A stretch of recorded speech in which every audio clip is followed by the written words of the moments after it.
Greetings. Welcome back, everybody, to the channel. Old School with you here.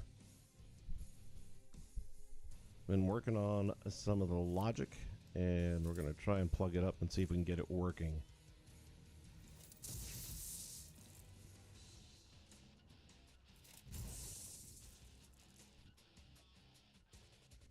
Green Goblin going to join us today. Since it is his lair, I thought it would be the right thing to do.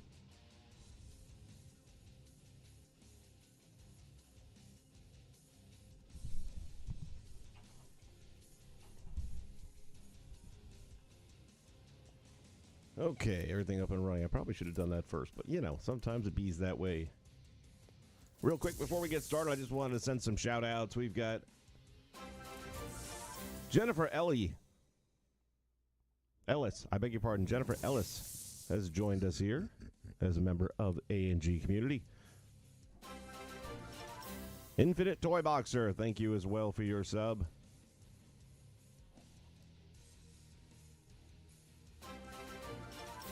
Ty's Williams.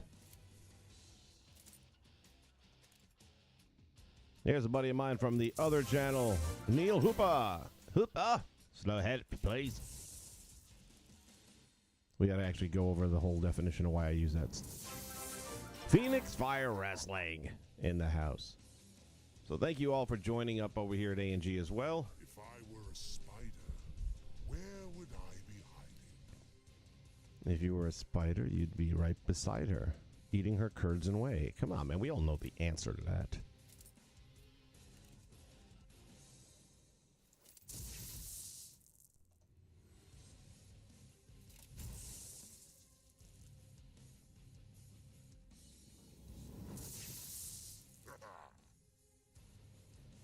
Okie dokie.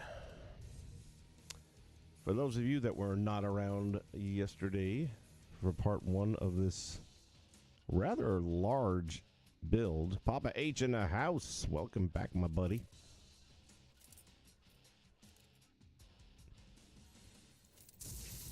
Yeah, and he's going to be good for this one because he can climb on. I thought he could climb. Yeah, I was going to say. Can he not climb on stuff? I thought he climbed walls and stuff like... Let me see. Am I mistaken? I could have sworn he was able to just, like, climb all over the walls like Spider-Man. Well. It does have that super jump, though, anyway, which will come in handy. For anyone who didn't see how this thing all started out, well, technically none of you saw how it started out because my first build was lost. It didn't save properly because I was over the limit of 200 boxes and it didn't tell you anything about it. Even now when I load it in on this one, normally it gives you that warning that your most recent save data will be overwritten because it has that emergency fail-safe backup. Didn't give me that message. I'm a little concerned about that at the moment, to be honest with you, because if this thing gets crashed and lost, I'll be done. There's no way I'm going to restart this all over again. I like this one a lot, too, so nothing better happened to it. So after we went off the air yesterday, I started laying some logic down, but man, I've been so tired lately, and it just shows.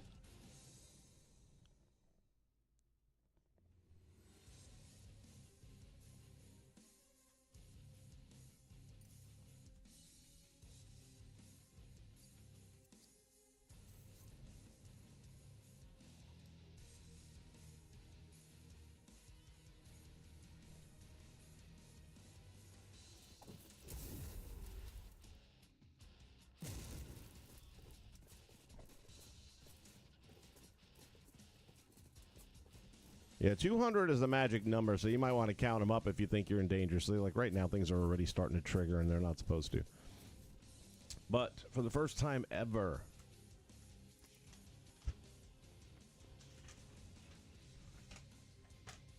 and I'm sure you won't be able to see this, but I actually went and mapped out the logic the way I think it should work fine. Of course, it never does, but that's another story altogether. He may become a little too annoying for me right now. He's doing too much. And the fact that he doesn't climb walls is disappointing because that'd make him hard to use as a builder. Superhero, billionaire, and let's face it, an all-around amazing guy. So what I'm going to end up doing is like what I'm doing with these boxes that I've made in the last week or so, and that is they're all going to get tied in and pulled into my Avengers headquarters set. So that toy box is where you'll access these, and then once they're all pulled in, then I'll be deleting these. And that's how and I don't think that 200 number has anything. I think it's slots. So even though that's going to count as 4 toy boxes, it's going to count as 1. At least that's what seems to make sense to me, because I had 190 plus a while back, and then I deleted a few because I wasn't really planning on building too much more. And then I started building these guys up, and anyway. All right, so this is the logic for the King of the Mountain. We had a lot of trouble just getting things to do what they're supposed to do. So let's go over where we're at right now.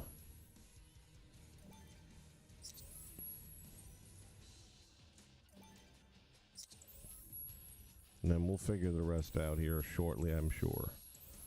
I do need that. We'll push that up here. And then those guys can stay where they're at. Probably won't need this or this.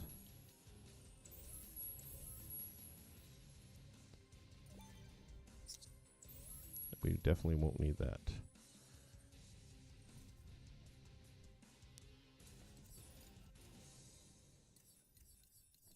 Okay, so now we need our challenge maker.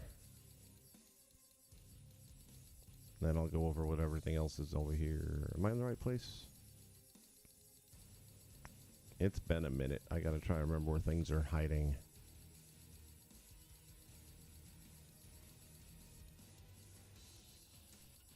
Maybe it's under logic, or creative choice, rather. Yep, nope. But we're getting warm, I think. There it is.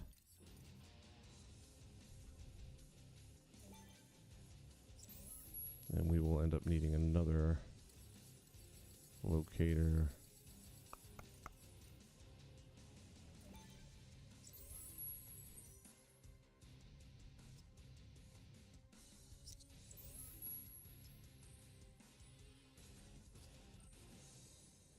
Okay, so here's where we're at. What I've currently got is all 6 of these are tied to these locators. And what we've got going on here Dynamic trigger. I could not think of that earlier when I was mapping it out. We have our dynamic trigger.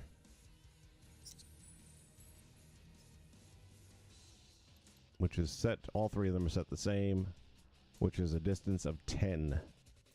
And when it comes to the increment number, you have to determine how far away from either the toy itself, or I always use locators, you want it to read. So in this case for 10, the way to know how far 10 is roughly, and it's pretty accurate,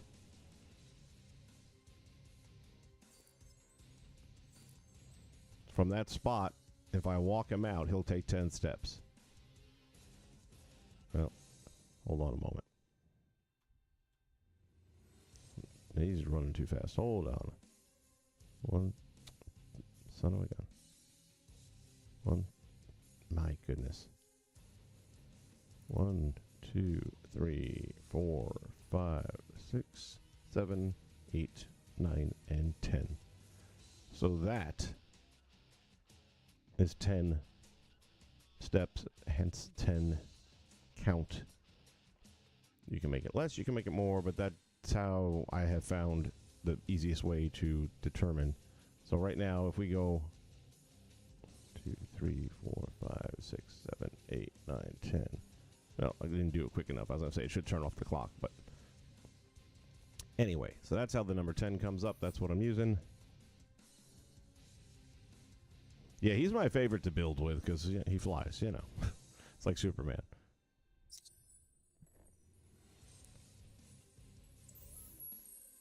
So once again, then we have the effects generator. The effects generator is set to put out the violet orb in the ground. This way you know which area is live, and that's the one that you have to be king of the mountain on, right? So it's all going to move inside the box in a minute, hopefully. So the way this game is supposed to be played is there's going to be a 1-minute clock. In 1 minute, you have to manage to secure all 3 areas for 10 seconds each. So that's realistically 30 seconds of accomplishment, and you have a minute to do it. I may end up stretching it out a little longer. We'll see how tough a challenge it is, because, of course, there are going to be enemies trying to stop you. When the locator, or the randomizer, rather, selects 1, 2, or 3, in hindsight, the way it's supposed to work is this should now activate, which means this should also activate, and it wasn't happening until I put a button in. And even then, it wasn't working properly. But I may have to tweak that up a little bit here. But let's just say it picked number 2. So then this one goes live along with this, and then this should be lighting up so you know this is the live location. At the same time, you've got the clock ticking down from 10 seconds. And you have to stay within that orb of 10 steps for 10 seconds while enemies are trying to take you apart. They're over here.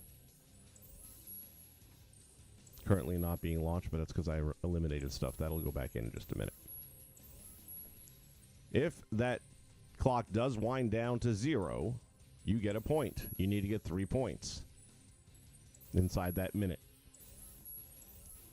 So that means you've successfully maintained your area for a count of 10 seconds, and you can move on. It might be the next site. It might be the same one again. It's going to be random. You don't know if it'll be 1, 2, or 3. But then you have to jump to the next one and do the same thing again, and that's the name of the game. If you're successful, then, yeah, you win, you move on, and you will unlock the door to the next section of the lair. Does that all make sense?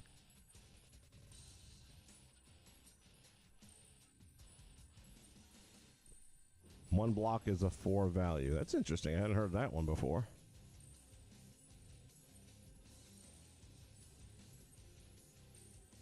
Learn something new every day. Now you got me wondering. I'm going to put this to the test against mine.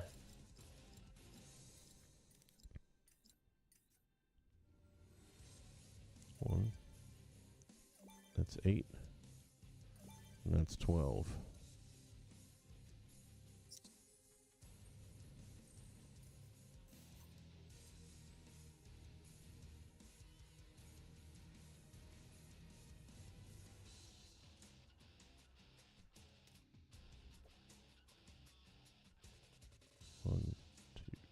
3, 4, 5, 6, 7, 8, 9, 10, 11, 12. It's close.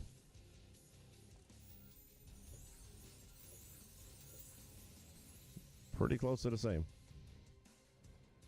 Alright, so I'm going to start going off my schematics now, which means I'm going to be changing some stuff up from the way it currently is, but all those numbers are going to stay the same, so that's what matters the most right now. So, now that we have the challenge maker involved in this mix,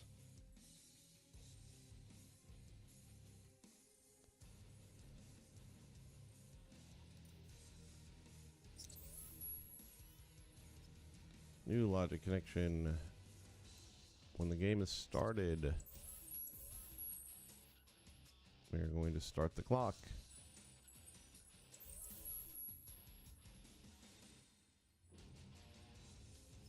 New logic connection again. When the game is started, we're going to send a message to the randomizer to randomly pick 1, 2, or 3. So far, so good.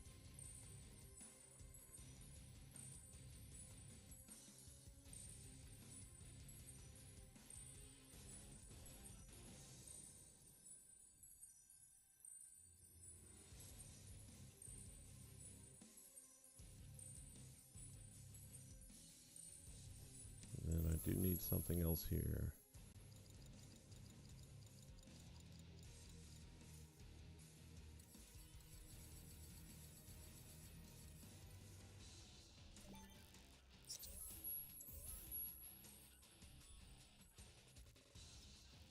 New logic connection when the game is ended. Defeat AI. Enemies. I should have put just all, doesn't matter, but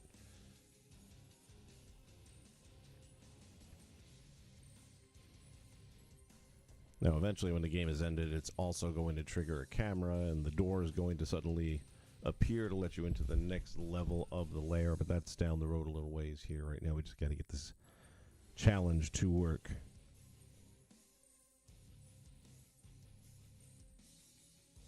Yeah, that'll be later there. Okay, so from the randomizer,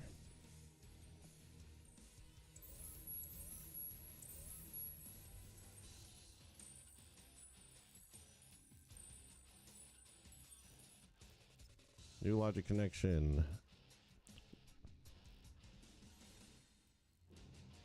When the timer expires, we go back to that. Means that you were successful. That means you made it through the 10 seconds.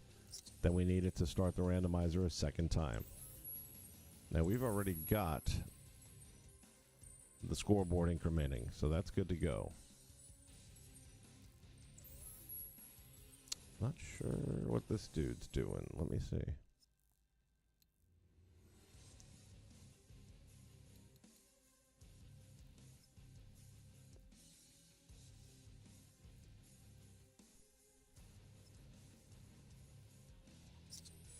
When the target is reached. I don't think we need this guy. Okay, so this is now looping. Every time you get it down to 0, it's going to trigger another one again and again. And then once this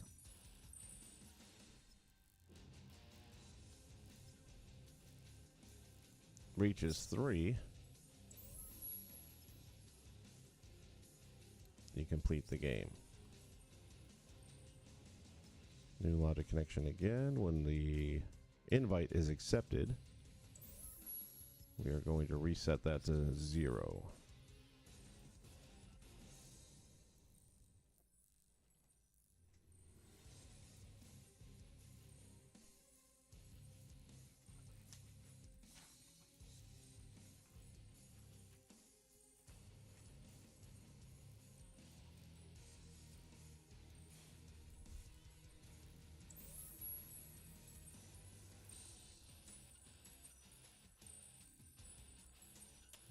I'm going to say new logic connection. Once the timer is expired, which again means you're successful, we're going to generate a wave. And also, when the game starts, we're going to generate a wave. What else? What else? Got that cycling through.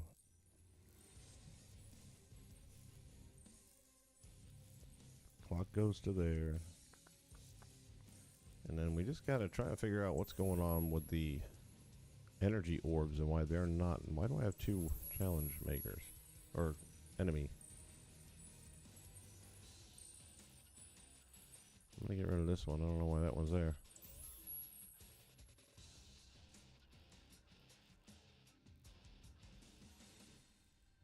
Tell you what, we're going to bring you back.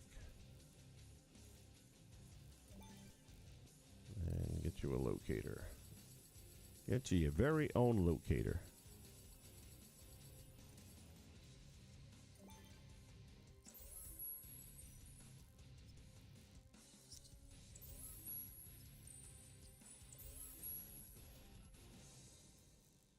And we'll just pop that in the middle there.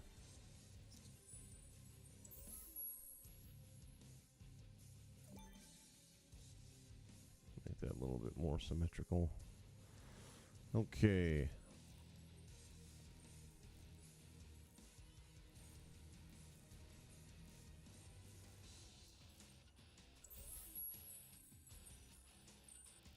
And this is where we're going to start the game from, so let's start it back here.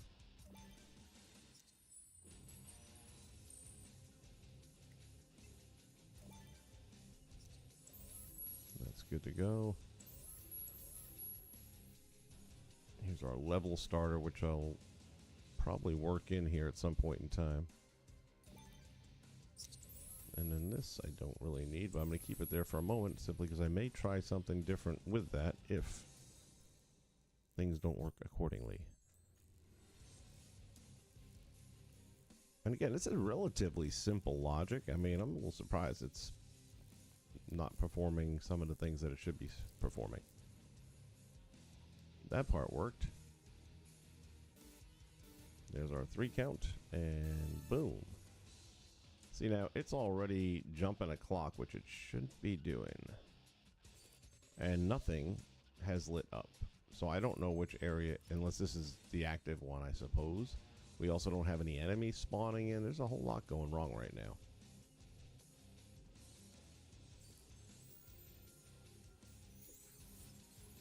New logic connection when pressed. Complete the game.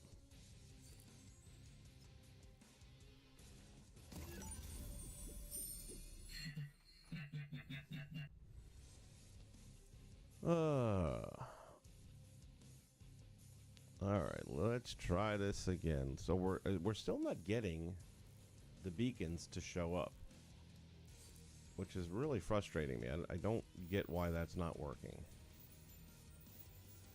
It's all tied to the same thing.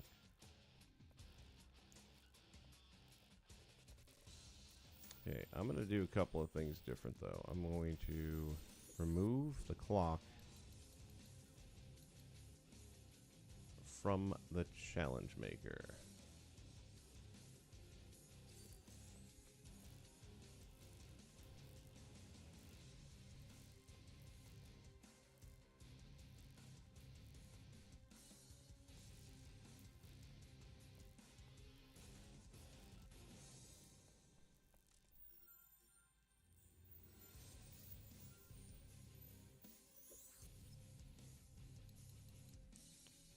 Dynamic trigger.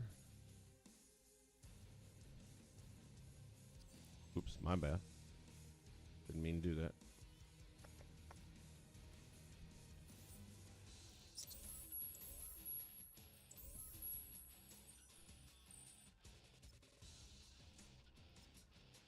When it is on, play looped, flashes, violet energy, and it's already set to that locator, as is this. Now they can share the same locator, I know that.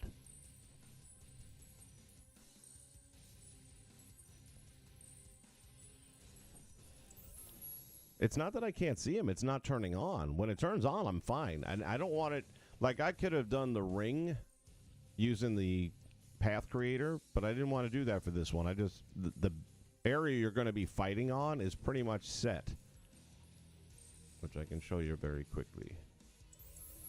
So these are the 3 locations you'll have to be on top of in order... And I might throw a... I don't know, something up there, like a computer or something. I don't know. But I'm not worried about the area to stay within or any of that stuff. I'm just trying... How do you know which one if the effect doesn't generate? And it's not, for some reason. Now, when I use a button, it seemed to work. But do I really need to put in an on and off button? Because the switch did not work. I tried the on-off switch, and that didn't work. It turned on the effect, but it wouldn't turn it off. Not through logic connections. If you physically stepped on it, it worked.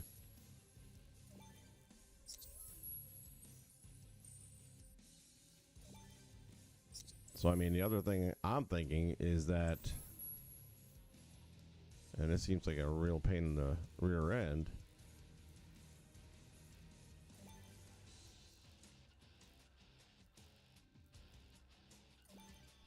is having an on-off button. But I know it shouldn't happen that way. But a lot of things have been happening a little bit weird lately, right? We had the blue radar markers above enemies' heads, even though there was no radar in the game.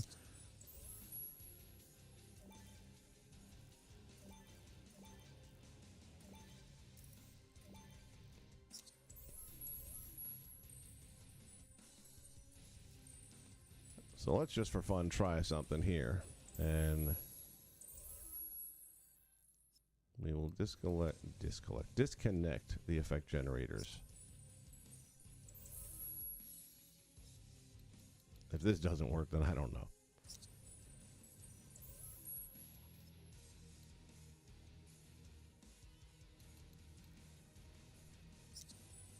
Alright, so right now nothing should be going to the effect generator itself. And instead, new logic connection, when this is on, we'll press the outside button to the right. New logic connection, when it's pressed,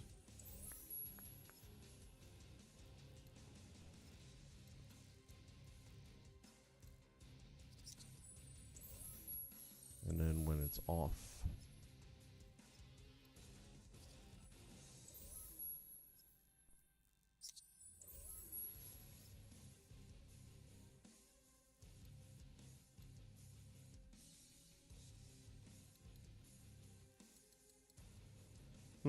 is there no way to turn it off? Hold on just a second now.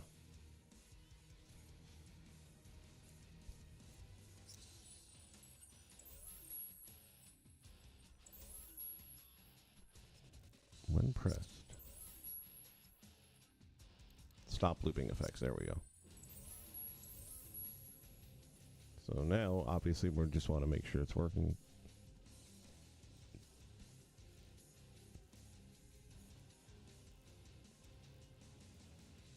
I thought about using the trigger box, and yeah, that would be, I suppose, easy enough, especially on that environment. But I just kind of liked using the... So that's working. And that's working. Okay, so there's to that.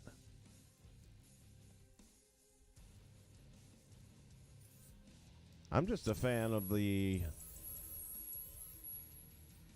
whatchamacallums there?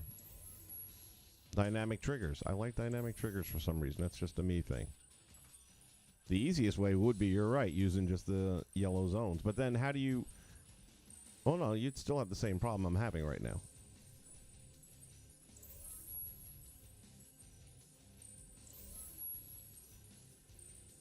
This is why I like doing these live streams, because then other people can chime in and throw ideas, and sooner or later we'll get it working. Alright, new logic connection. When this is on, I'm going to press that. And when it's off, I'm going to press that. When it's pressed.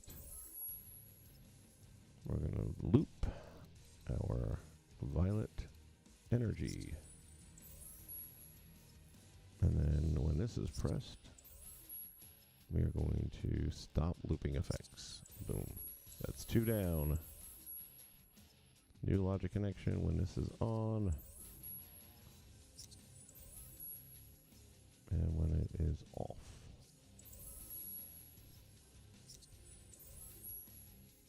New logic connection again when this is pressed. We are going to play looped.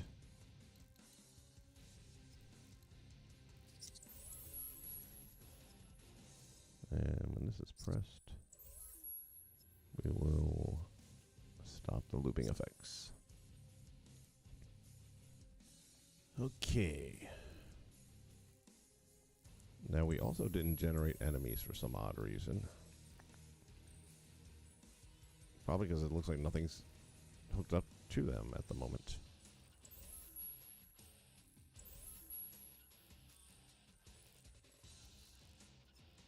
New logic connection.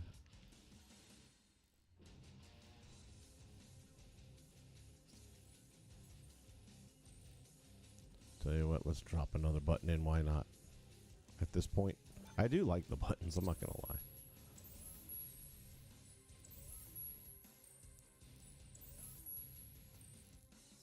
New logic connection. Trigger 1. Press the button. Trigger 2. Press the button. Trigger 3. Press the button.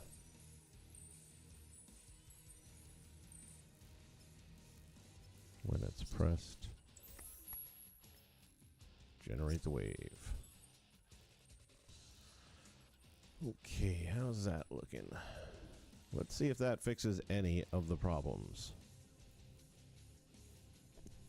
Dude, it always looks like it should work, it just doesn't. That's part of the frustration. It looked like it should work yesterday. Granted, I was much more tired, so maybe I wasn't seeing clearly.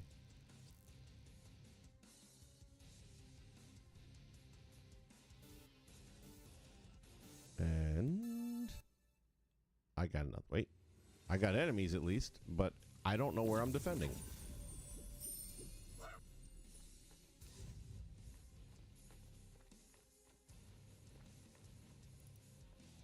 Oh, now it lights up. What the heck is that all about? And by the way, y'all supposed to be dead. So it's kind of working now, but it wasn't working a moment ago. All right, so let me just stay here for a moment. So I accomplished 10. There goes up by 1 on the increment. Enemies come again. And I guess I'm going to stay in the same spot again. I do still have to set a clock.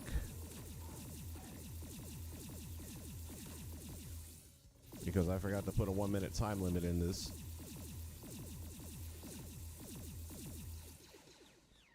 But thus far, it seems like this is the only one.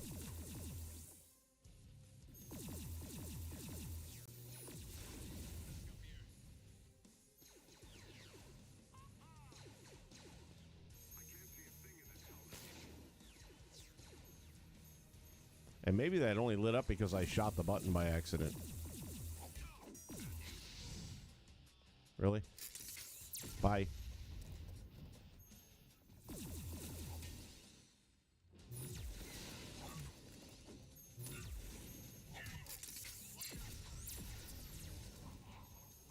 That's my favorite one right there. Yeah, I think that's the only reason it lit up.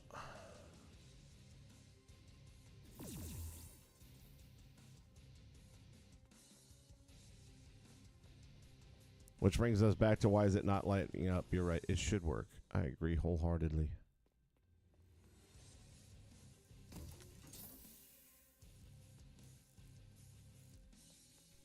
That was supposed to... Wasn't it supposed to end it? Guess not, huh? Those things die so easily. Whoa, who dat? Who dat? Come here.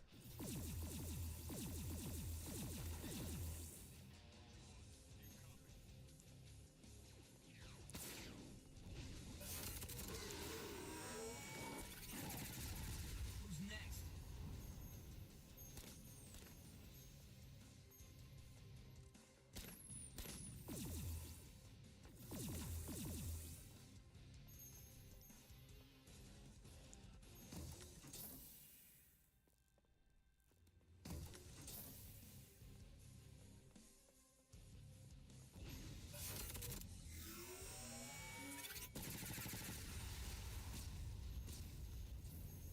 There really is just no beating this guy. All right. The buttons work, but they're not being triggered. What's up with that?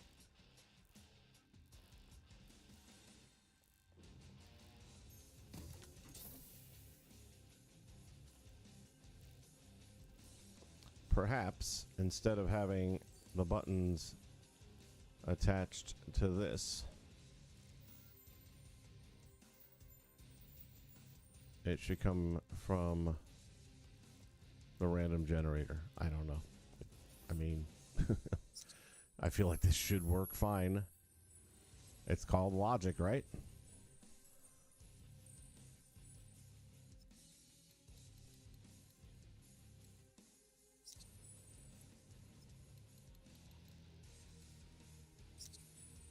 All right, let's try that. And if that doesn't work, I'm really out of ideas.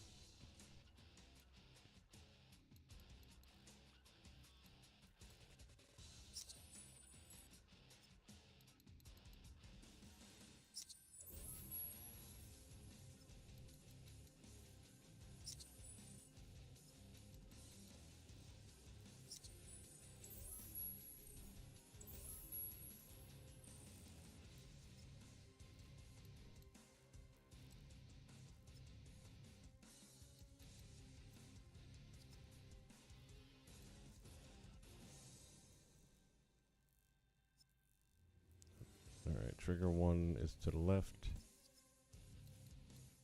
Trigger 2 is up the middle.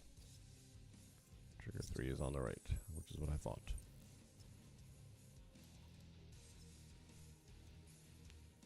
Yeah, that's what I was thinking. It won't let me select it a second time.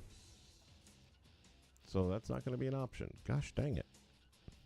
I didn't think it would.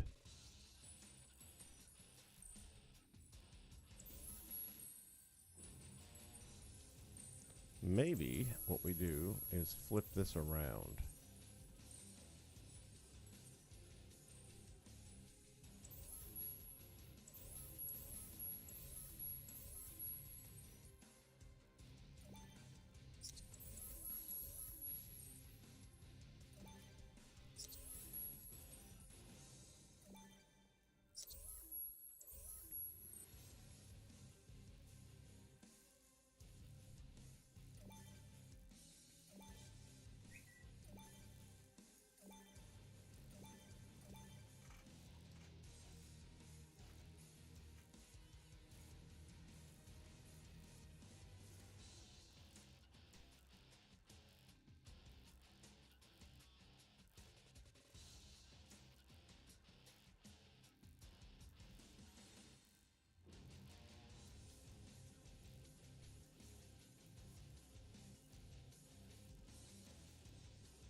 Okay. Not everybody, that's everybody. So now let's try something. Instead of... Where's my randomizer? Come back. Forget the dynamic trigger.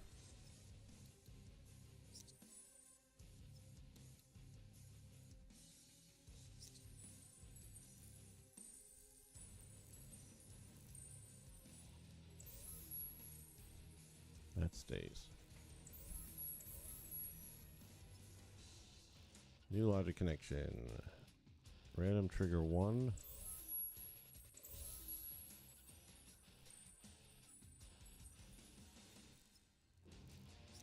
We'll turn that on.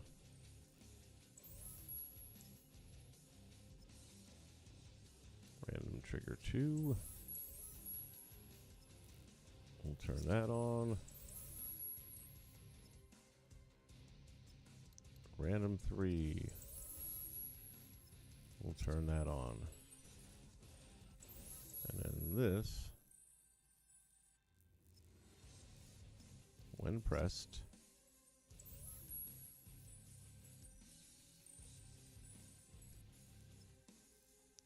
we'll turn that on. And when pressed, we'll also play looped. You got to do this all over. Flashes violet energy. This might work.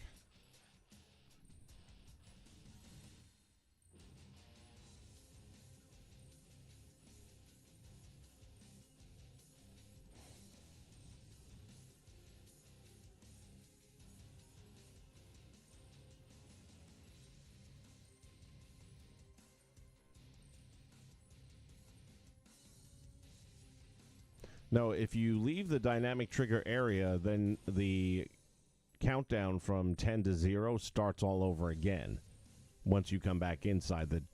And again, you only have a minute to complete the entire thing. So you're looking at 30 seconds of accomplishment, and you have a minute to get there.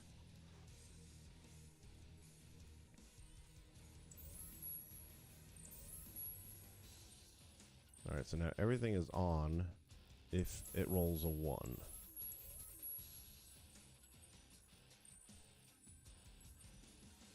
Now we come back to our friendly clock here. And then logic connection here is if the time expires, which means success, we want to press this button and this button. When pressed, we'll turn that off.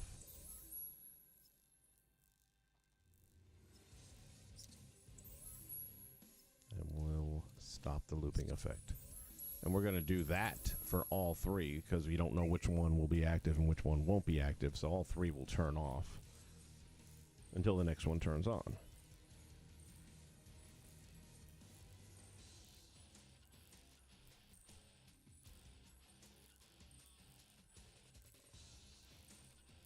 All right, so let's see.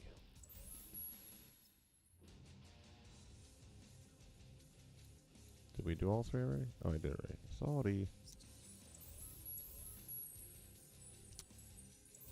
So we're back to the count.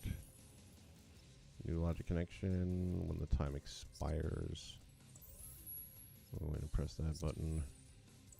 And when the time expires,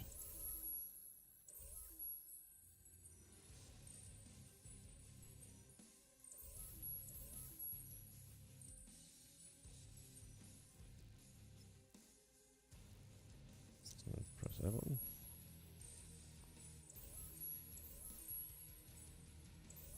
What is this button currently doing? Just that?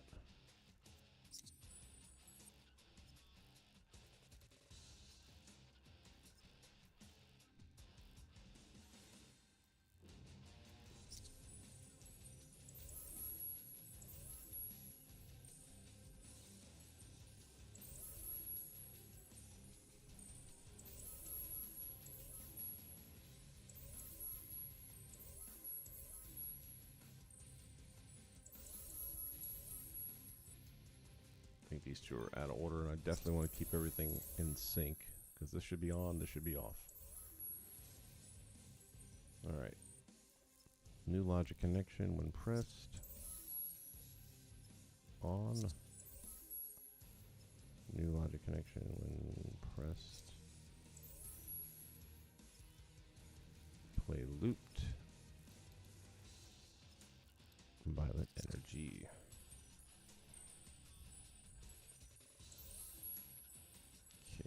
That.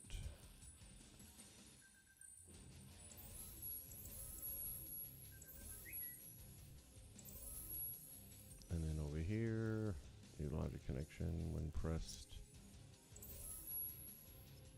off. Unpressed. Stop the loop. Alright, we're almost there.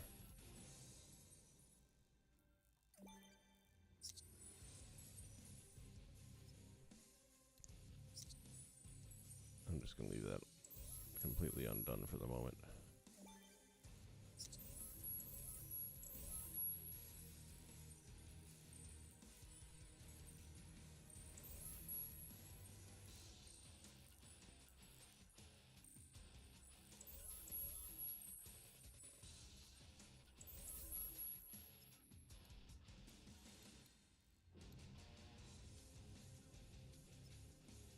Trigger 3, pressing the button. Okay, that's all it's doing currently is pressing the button. So this maybe was in the right order. I don't know, I'm confused now. New logic connection, when it's pressed, it's got to turn on.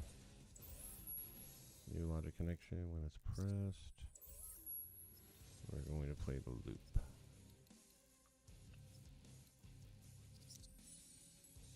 And then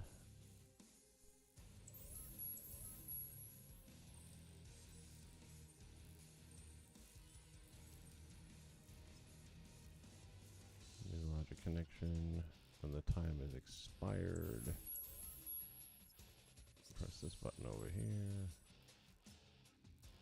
When this is pressed, turn off. Pressed. Stop looping effects. I don't know. If that doesn't work, I'm out of ideas, man.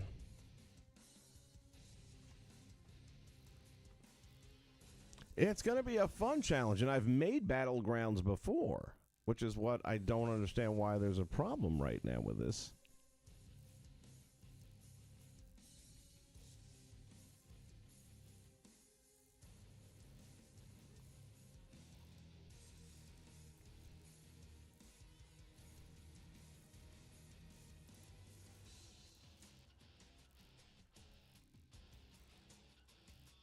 Okay.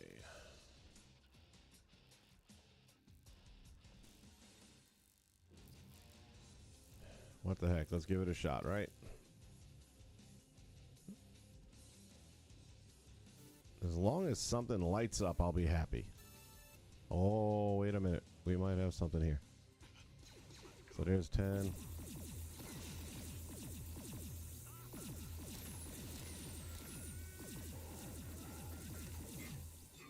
Did I make it? I did. I got a point, and now... Wow, how are two of them lighting up? You can't have two of them active.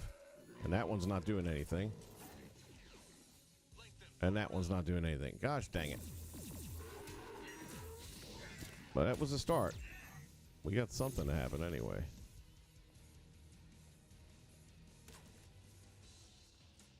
And that's assuming...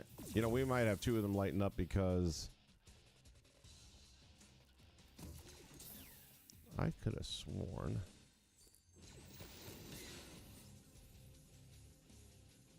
New logic connection. Never mind. Hold on.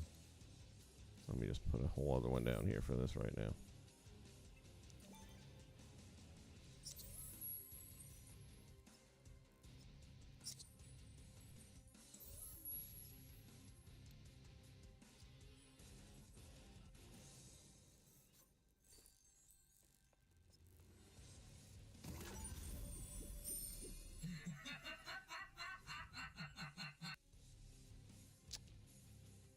Let me try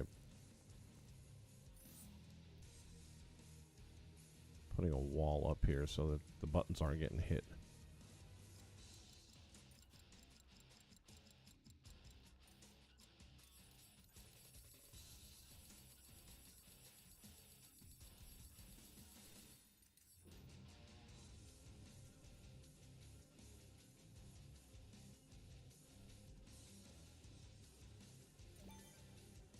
Might as well start from the end.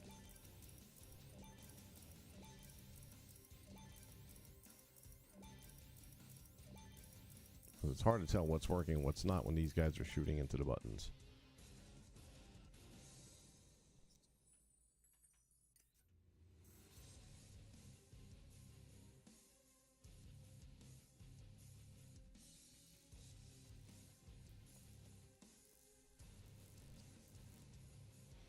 Score is set to 0, and we've already got everything lighting up, which that's not right.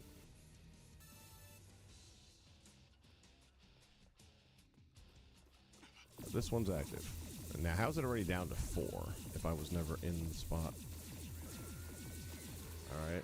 Now, this is lighting up over here. Let's see if that's accurate. No. Score's not doing anything. Clock's not doing anything. Nothing happening there. And none of them's working right now.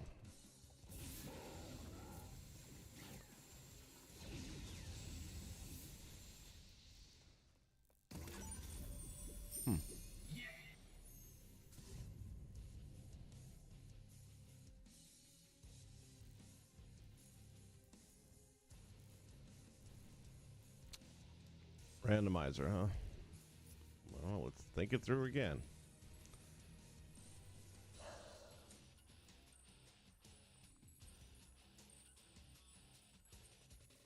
Why would it be the randomizer? Let's think.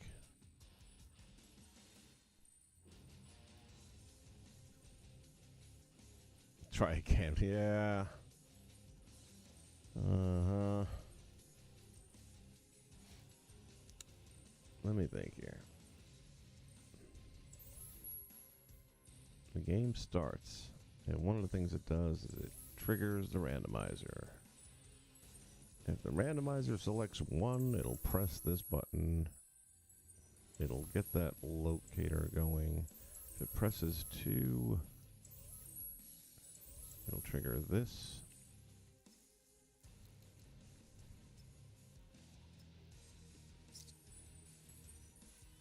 And this is supposed to play the loop, flashes, violet. So that's all accurate.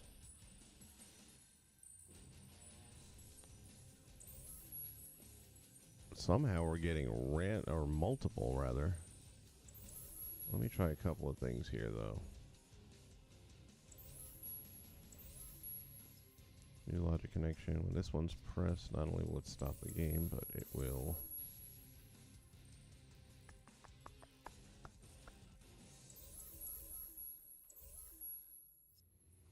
press all the off buttons. Make sure that we're resetting everything.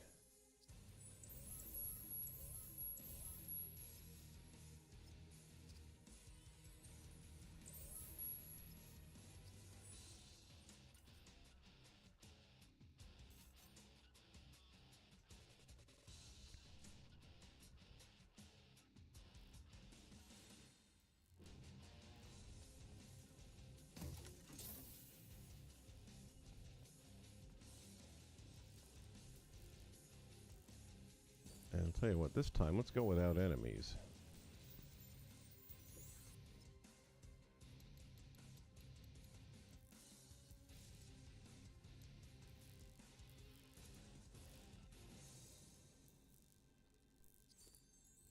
Just so we can see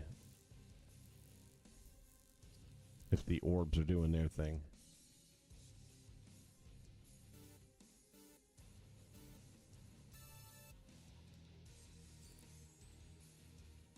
But it's already counting, and I'm not in that. You know, I'm starting to think I'm just going to get rid of the stupid. Yeah, it also didn't turn off.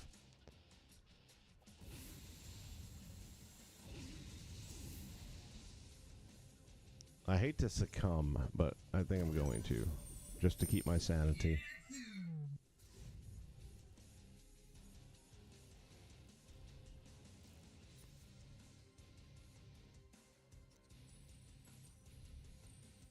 We are going to say goodbye.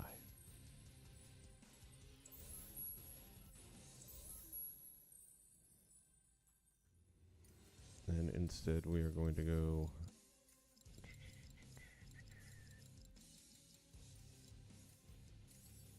with the trigger area. Let me make sure on the size.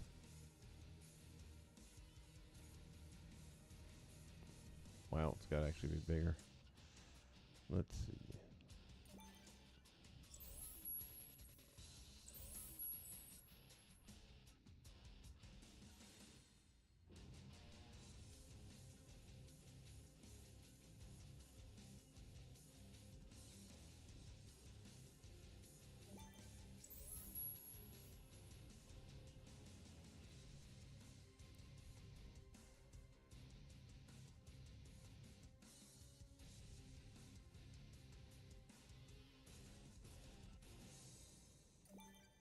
Wish you could copy one and have it the same size.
It really just seems a little excessive. Let me see something here. Nope. It seemed like it, but it's not. I'm just going to go ahead and drop them in. No, not yet. I got to hook up the logic first, otherwise I'll be zipping back and forth. I'm going to start moving it inside the toy box and figure it out from there.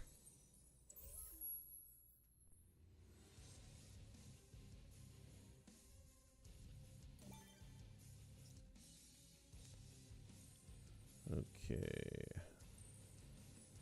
And it still doesn't figure out our random selection problem, but that's a whole other animal right now. Okay, so on and off. New logic connection when this is pressed. Activate. New logic connection when this is pressed.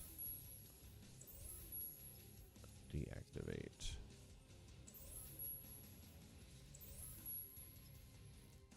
Pressed.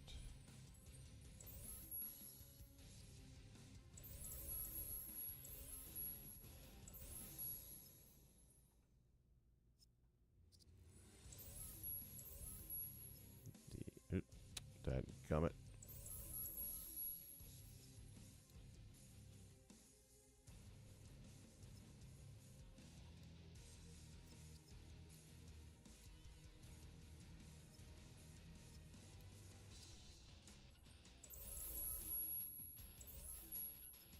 New logic connection when pressed.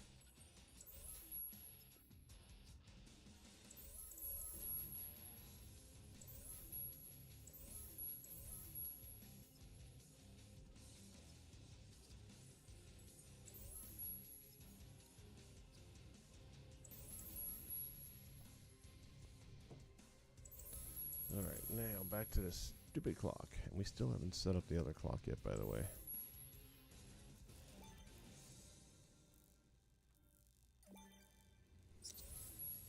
We need to set this one up.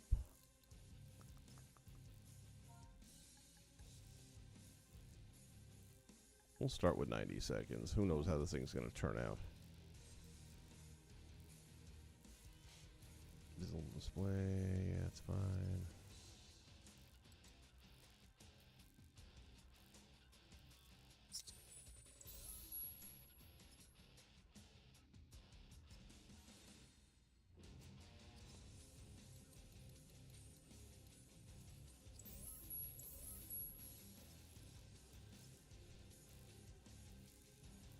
I thought there was a way to import.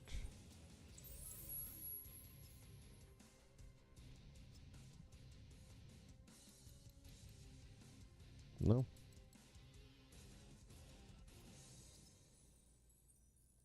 New locator connection, new time results connection. That's what I'm looking for.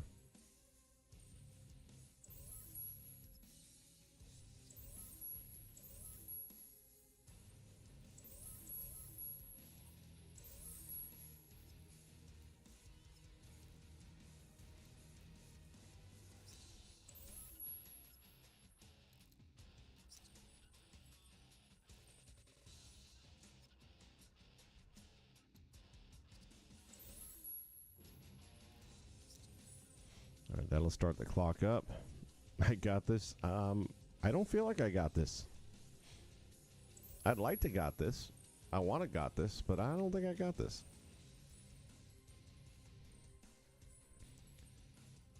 All right.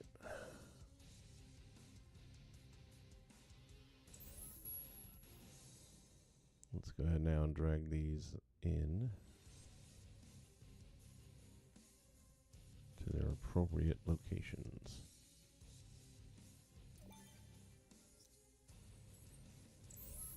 I really wanted that dynamic trigger though.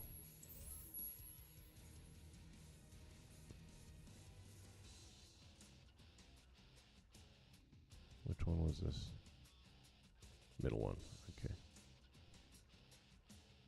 Well, technically that's the middle one. I guess it won't matter though, right? If it's live, it's live. That's just the way it's going to be. Well, actually, it's going to matter because you have to have the right orb. And this is the left one.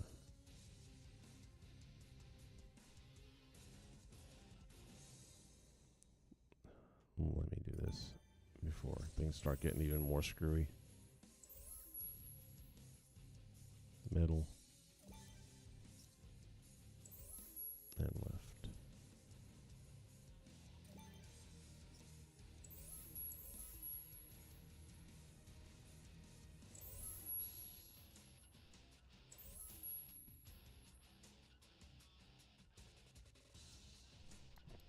Effects generator.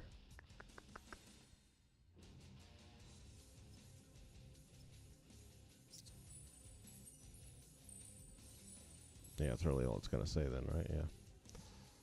Alright, there's the effects generator.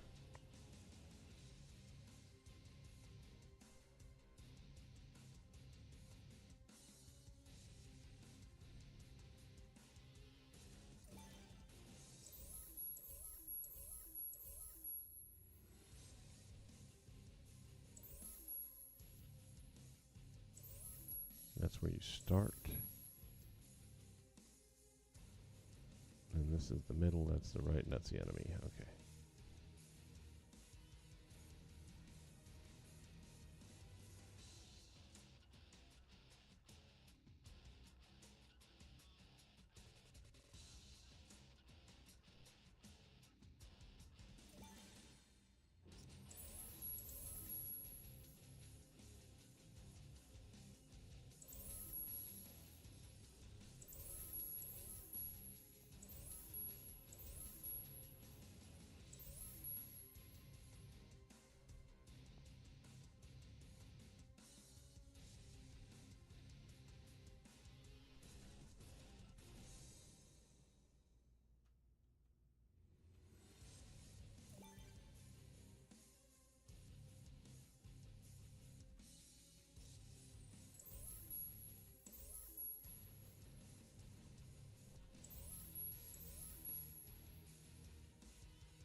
Place that one there, and then we'll put the enemies towards the back.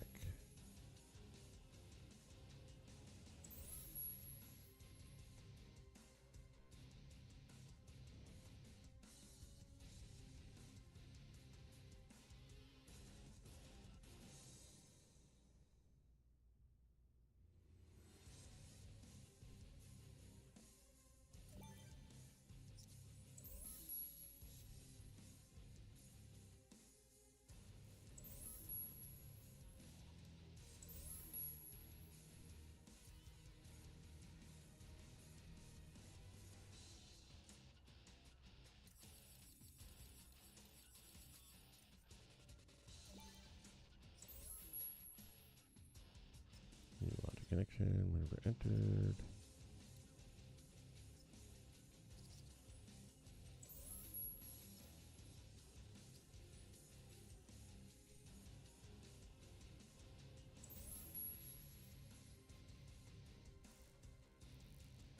I'll stick this way on top so it should be out of the way of any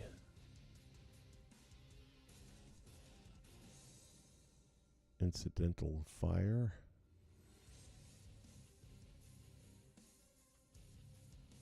But it will be accessible so we can take it down and reset the game if we need to, which I'm sure we're going to, because it hasn't worked yet.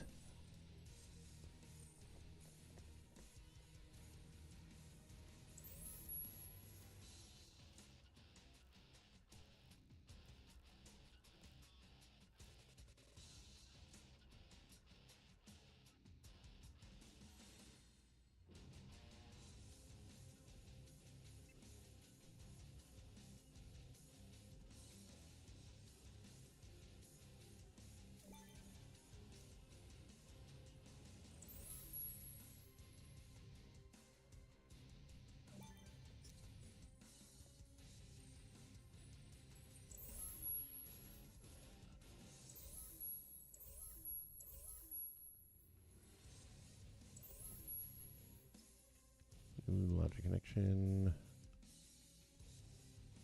When that is accepted. We don't want the box to just keep on turning on over and over again. Deactivate.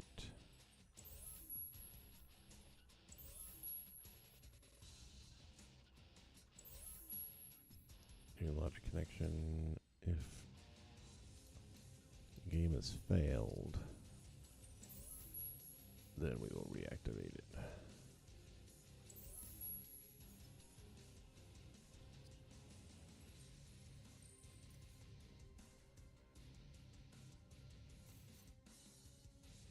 Okay, let's give her another whack.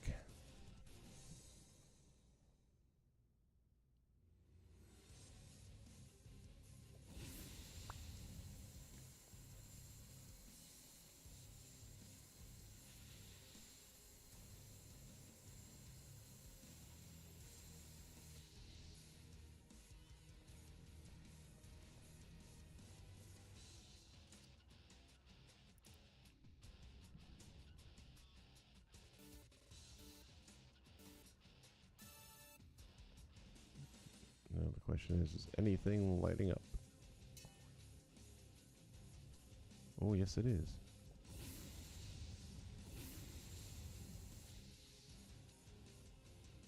Now the question is the counter doing anything, or maybe the clock is in the way and you can't tell?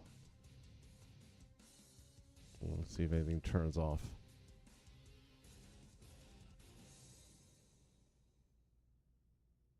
No, I don't think it's working.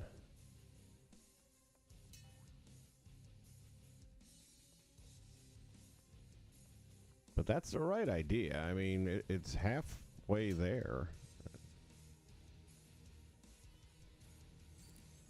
I was just going to say, why is that thing...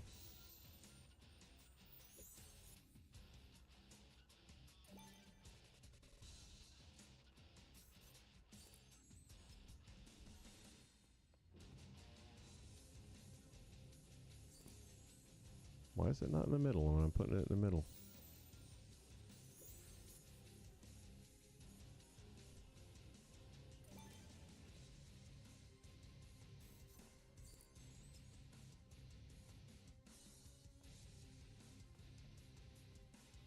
That's better. Okay.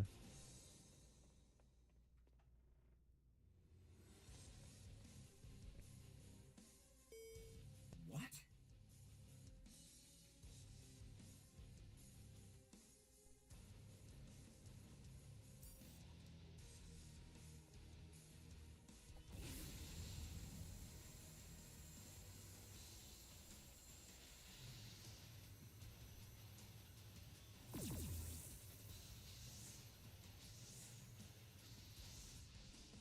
So now what I'm going to be curious to see is if that same locator lights up every time, because that means only one's working somehow, or it's not turning off. I mean, theoretically, it's not going to select one randomly every time. No, and it didn't. This time it's in the back.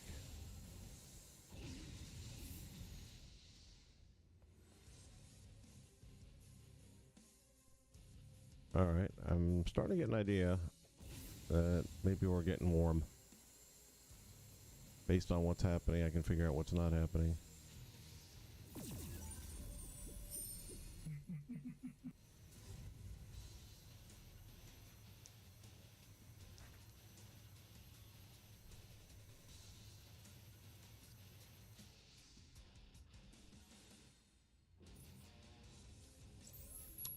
Okay.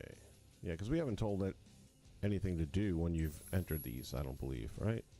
It's just activating and deactivating only.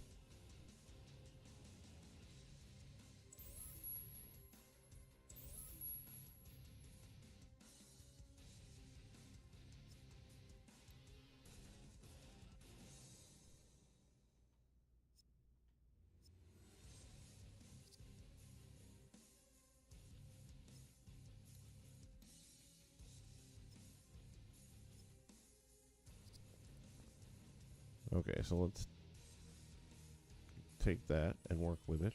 Everything's got activate, deactivate, activate, deactivate. Okay. Focus. Couple of things. Number one, I think we're gonna have to lose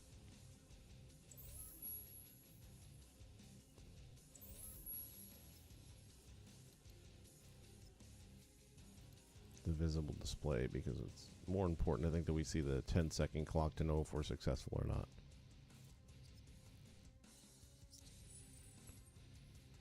Okay, so once you've entered,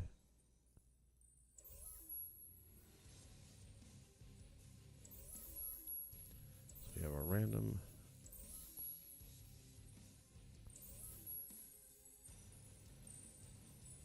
got our effect generator.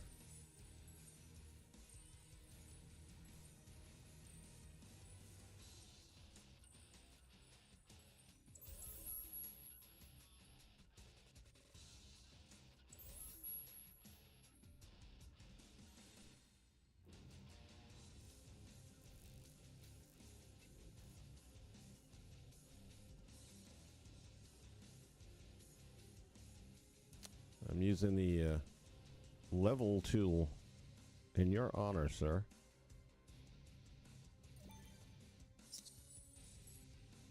New logic connection.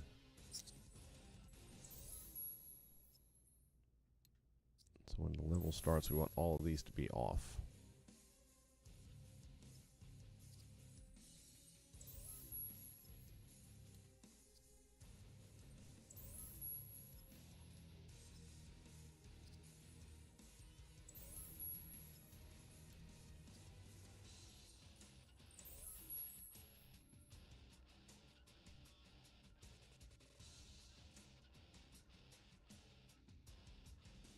Stick that one up there for now. Alright, so now that they're all off when they start,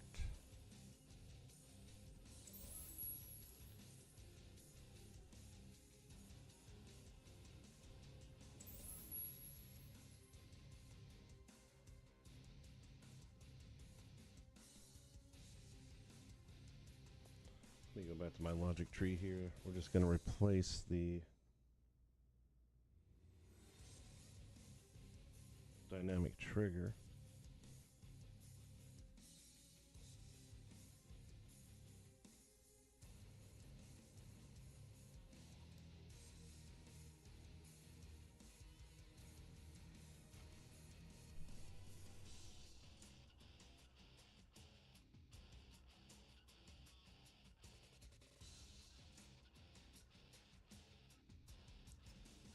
New logic connection when it's entered.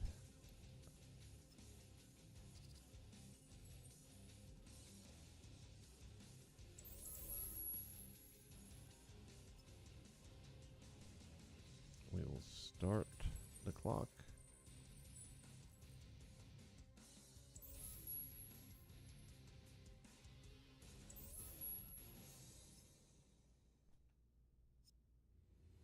Exited.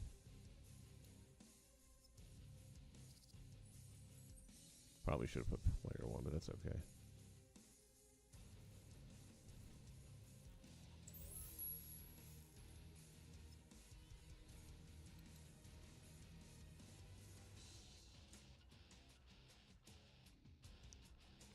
reset to 0.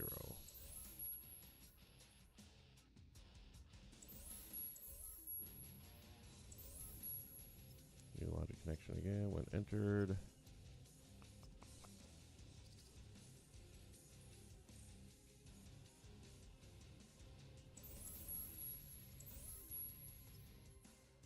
Start.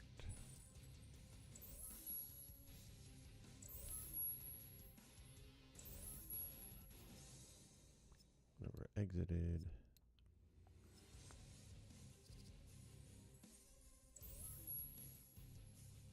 Yeah, I can see where it would definitely help with some stuff, and it did work on that rail slide, so hey, thanks for that.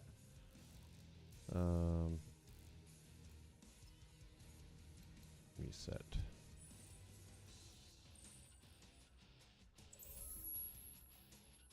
What are you working on, man? You got a box going, or what's happening? I know you're in like the moving mode and stuff.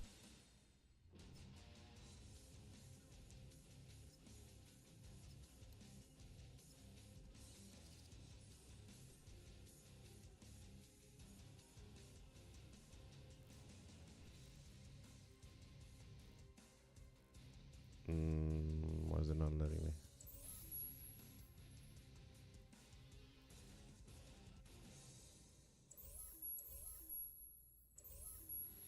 Did I already do that one? Oh, maybe they're all done.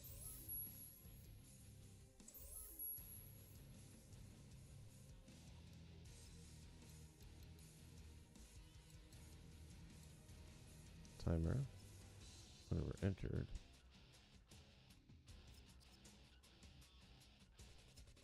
Whenever exited.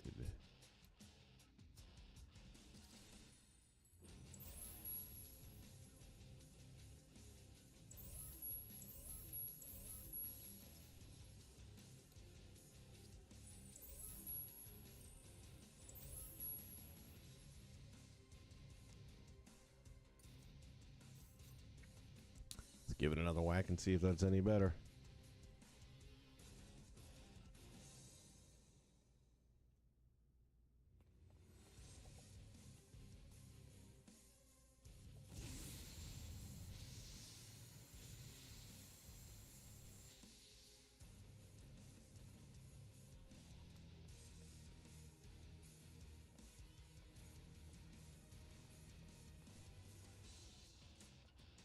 Did not reactivate for some reason. Oh, because we were successful with the mission last time. At least we told it we were. We lied. It's okay.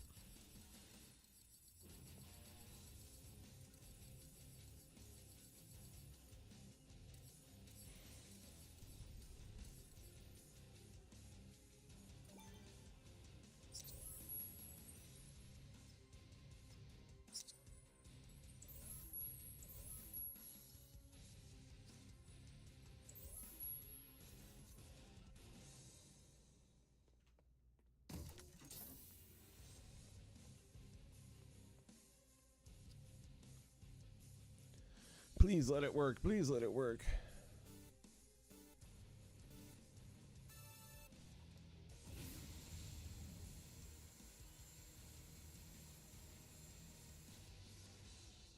Hey, wait a minute. There's a good start. Now turn off. It didn't turn off. And this does not seem to be working.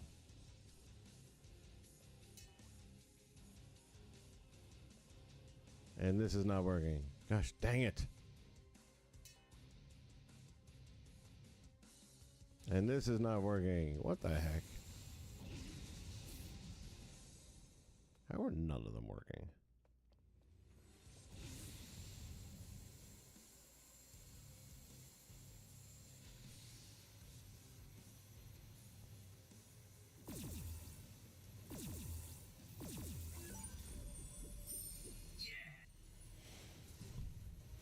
Just released a secret video on my Discord, which was kind of raw footage of my Potsy, the Rise. What's Potsy?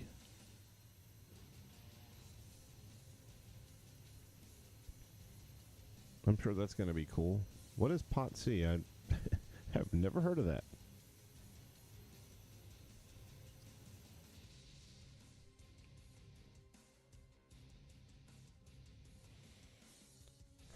And it does seem like the random on the left is the one that most often comes up.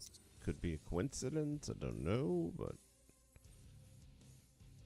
Alright, so let's see. It's not doing is turning off. Where am I at? Back this way, sorry.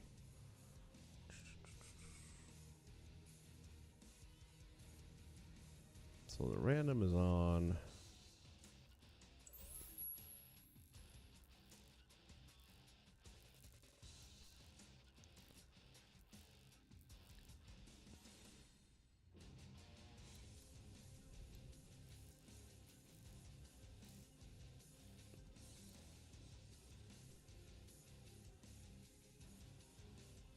Action button.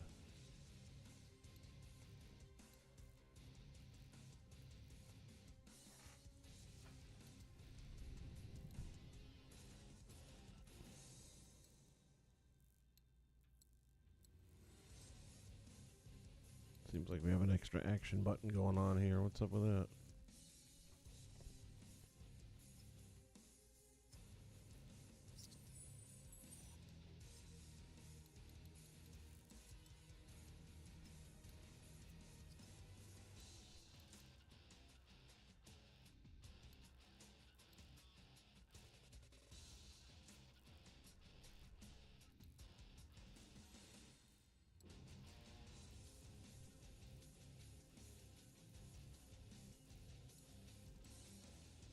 Or maybe it doesn't have the other ones. That's the problem. I think I've only done it on one.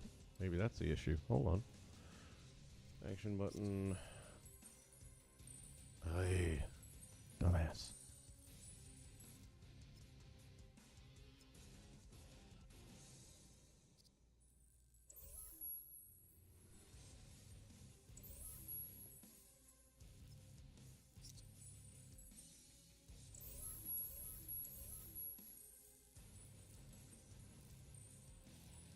Incorrect.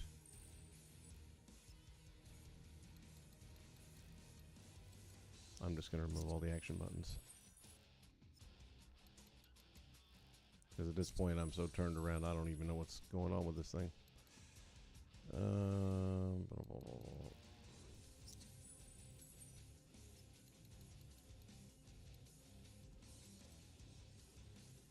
All good there? Okay.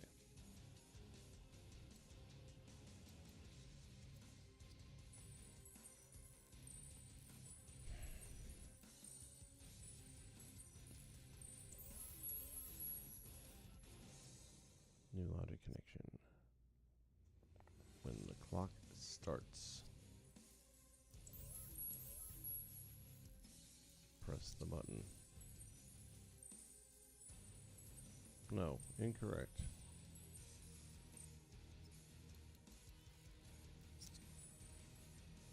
The only thing I should be pressing the button on is the replayer or the randomizer, which it is. Yes, 1, 2, 3, 1, 2, 3. Those are the on buttons. Let's make sure of that. New logic connection. When trigger 1 when pressed. And that's turning. Okay, I'm satisfied with that part. We need to turn them off. Now here's what I think we're going to do instead. New logic connection when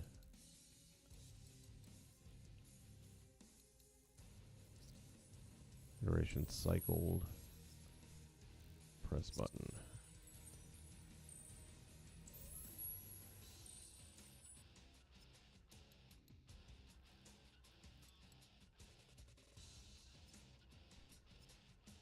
Deactivate. Alright, so that's already set to do that part.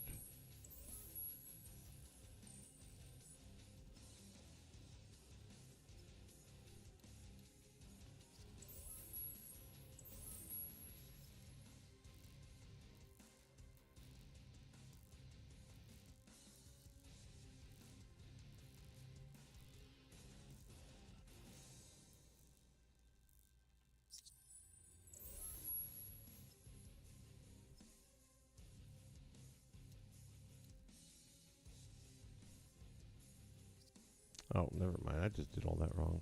I knew something didn't seem right.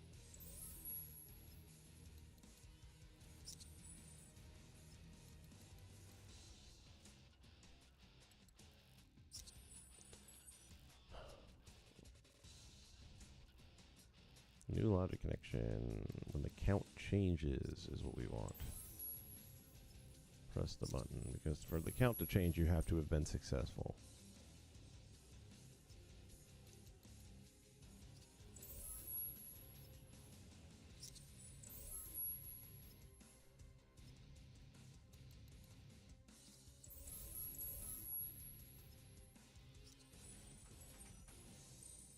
So that should turn those areas off. And at the same time, that would turn off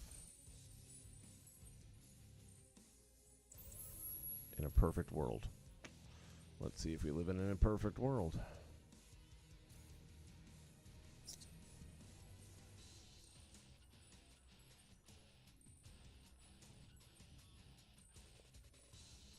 I was thinking about logic gates yesterday, but here's a little trick. Number one, that was always the tool I was least successful with.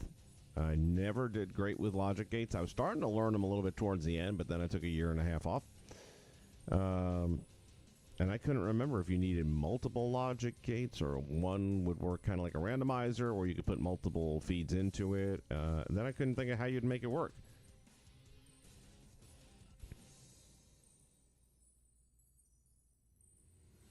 And originally I was going to do that. That's why I was thinking about it. But then I thought, well, why can't you defend the same one twice? I mean, it's random. You don't know. And every time you play it, it'll be different that way.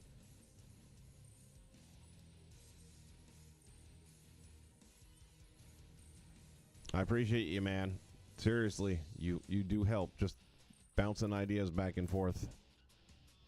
Hopefully by tomorrow you'll be able to see it working.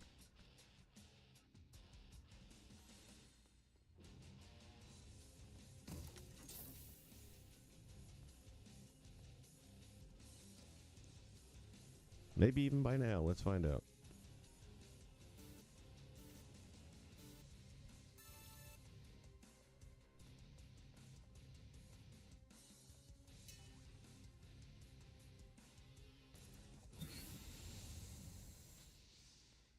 All right. So far, so good. But we've been here before.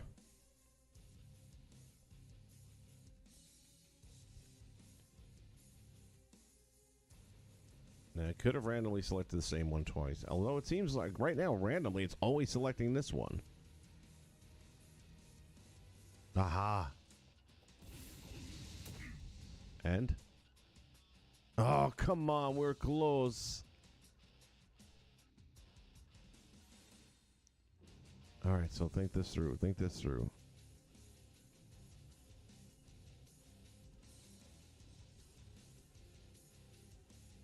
It's not recognizing me inside the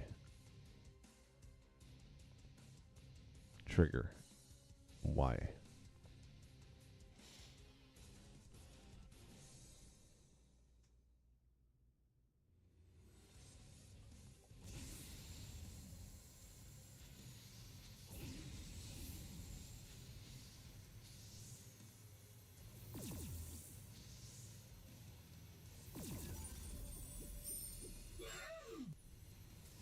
We're getting pretty warm.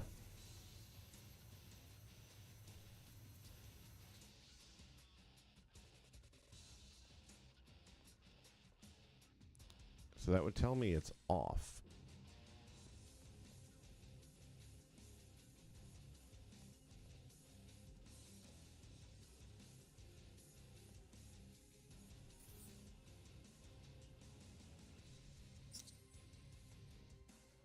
So now let's check the buttons.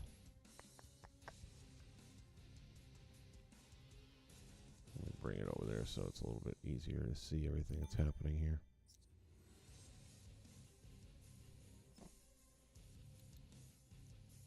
That's the button that should turn it on. Activate.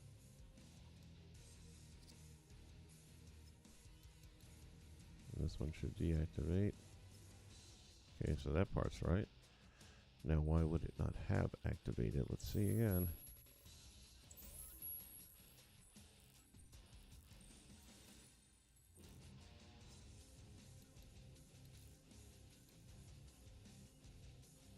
Random trigger 3 presses the button to activate.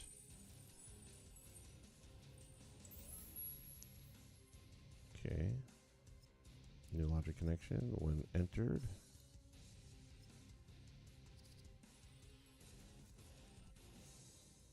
Well, then why didn't it?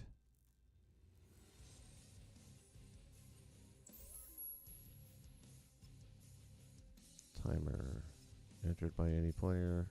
Start.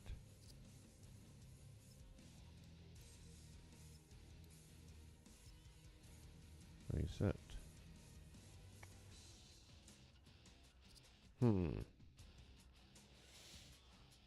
That's all accurate.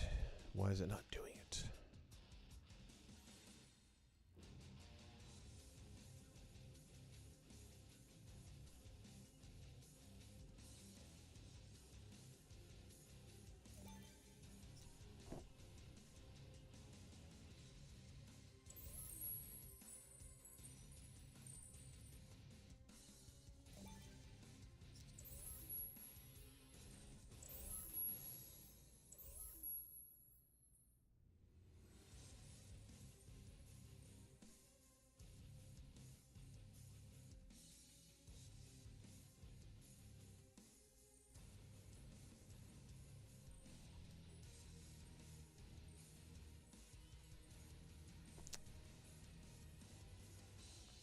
What if it needs a delay?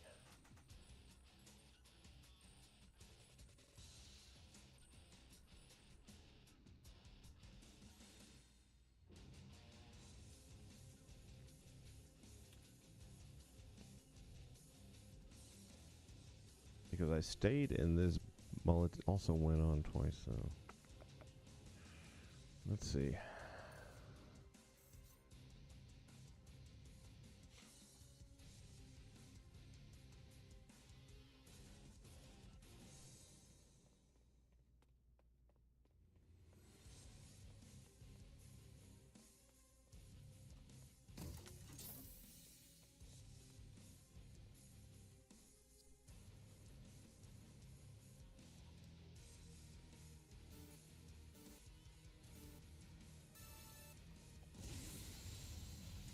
So the randomizer is working because we've seen all 3 locations now light up.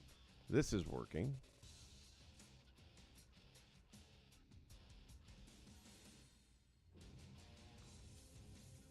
And now, good. Okay, that's working.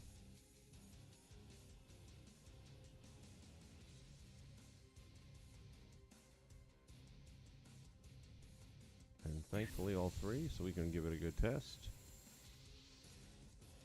This is the issue, is this trigger area.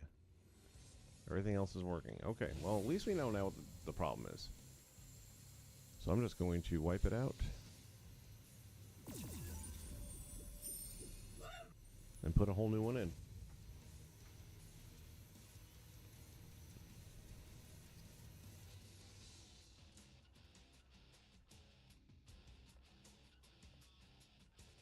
Because I'm not going to sit here and try and fuss with this thing.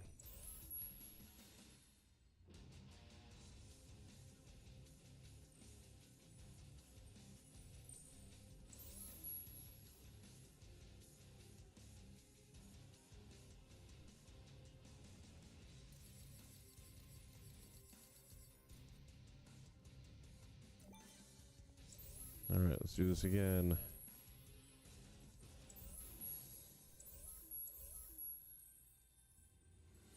This is the middle one, correct? Yes. New logic connection. When this is pressed, it'll turn on or activate. New logic connection. When this is pressed, it will deactivate. And those buttons are already set on that.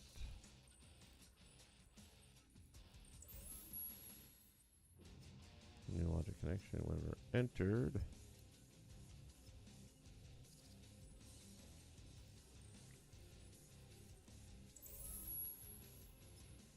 Start the clock. New logic connection whenever exited.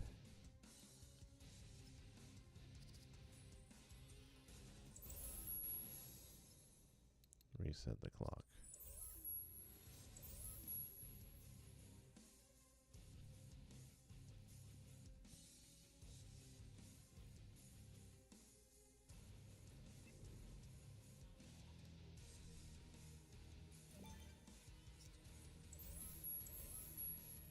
New logic connection.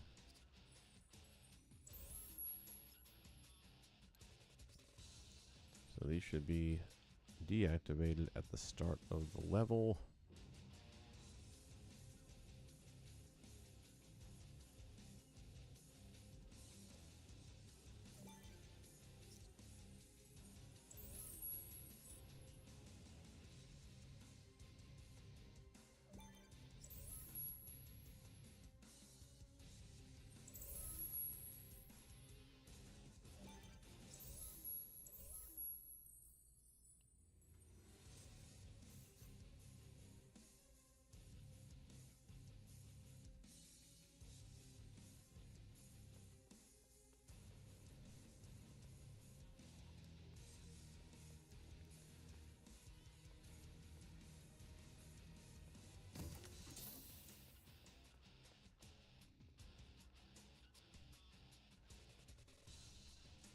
Well, with any luck, that might fix it. And we'll find out right now, won't we? Yes, that's working. Hopefully the other two continue working. They did a minute ago.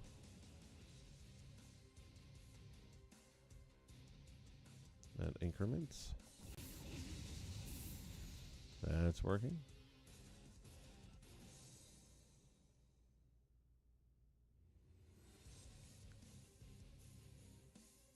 And randomly it'd select the same one, so we just have to hold our ground.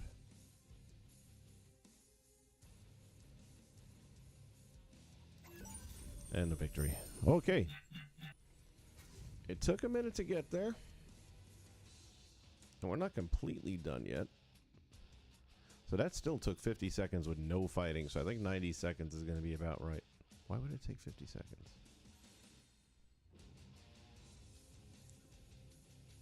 Interesting, but okay. So yeah, there's that. And why is that still blinking?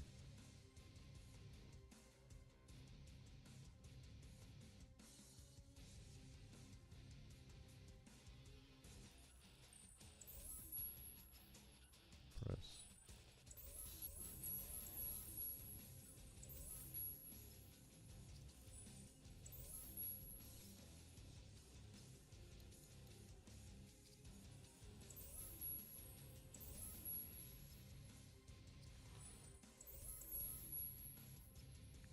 Connection.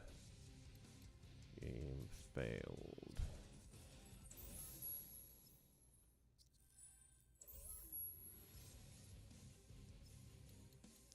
So basically we're turning off all of the effect generators at the end of the game.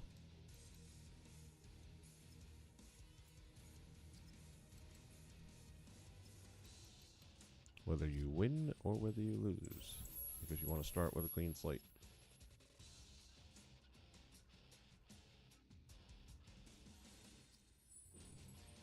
Okay.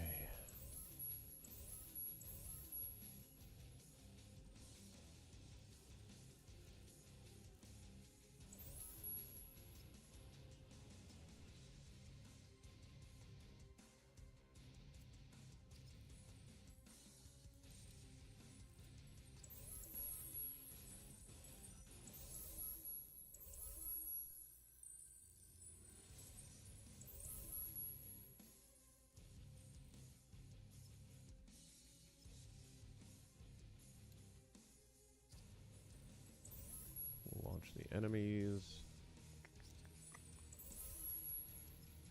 logic connection.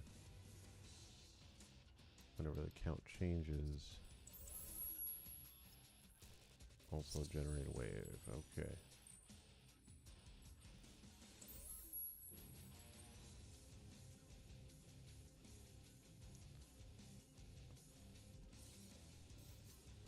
Not sure how much the other logic I'll be using should be significantly easier than this.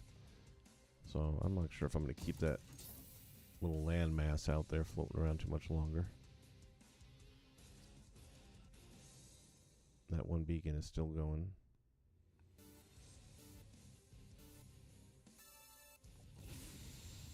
I think this is the active one. Whoopsie. Yeah, this is the active one. Enemies are down below. They're not bothering me yet, which is good.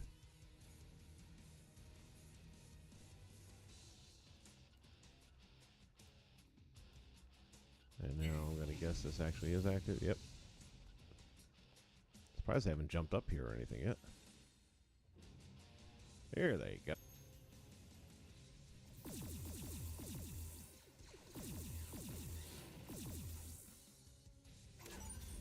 And victory, okay. And at this point, I think everything is off now. Let's go here. All the blinking has stopped. Very good.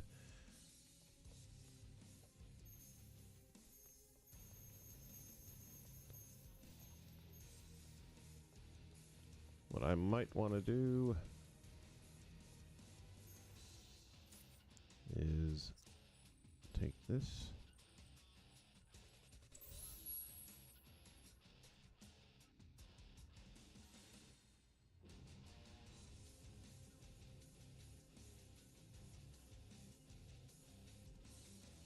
Let me think.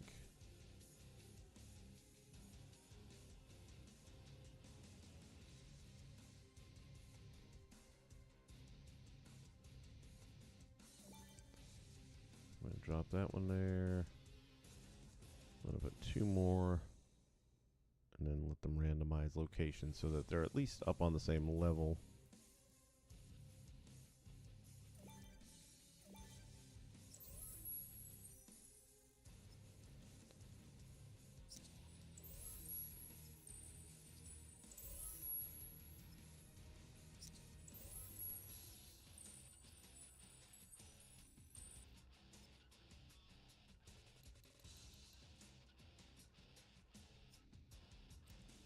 Random locators. Instant.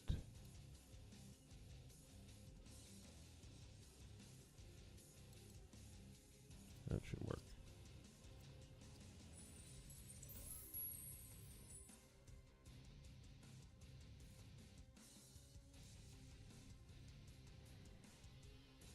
Okay. Took some doing, but I think we're there. Are we there yet? I think we are. So the odds are you'll have a, you know, there was no fight going on there. So now we're going to have a little bit of fighting to do.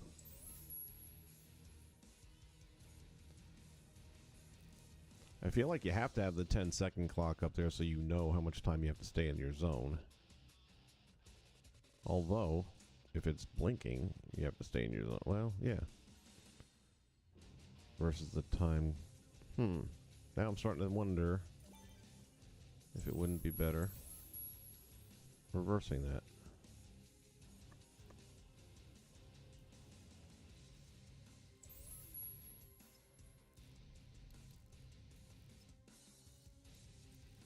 Let's try turning that on.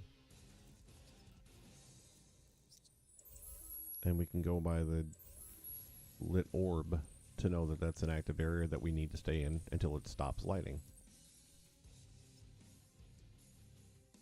Timer.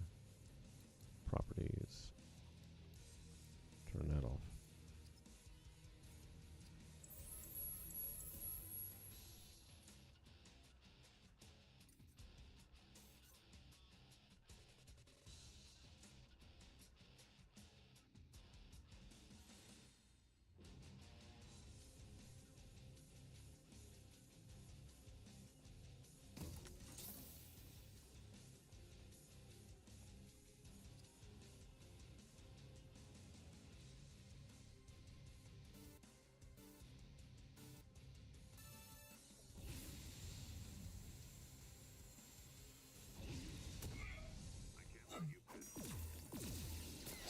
Yeah, that's more like it. Ooh, gotta stay in your zone. Alright, we got that one.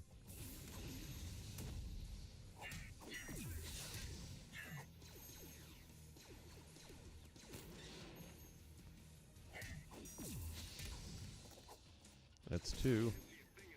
And we're gonna stay here. We're staying here.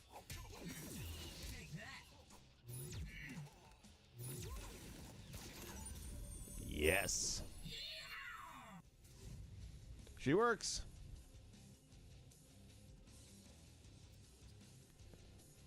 There is a feeling that you get when you manage to finally get it to do what it should have done.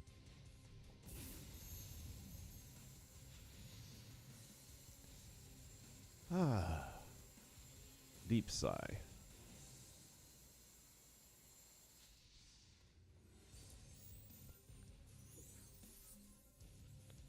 We're going to take this. Oh, we're going to move all of this logic now down below the game itself.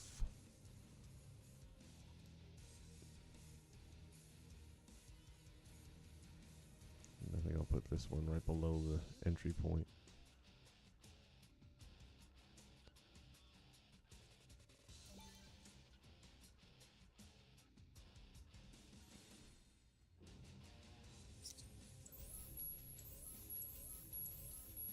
Before I start moving any of this logic around, I'm just going to save this in case I accidentally delete a piece of it.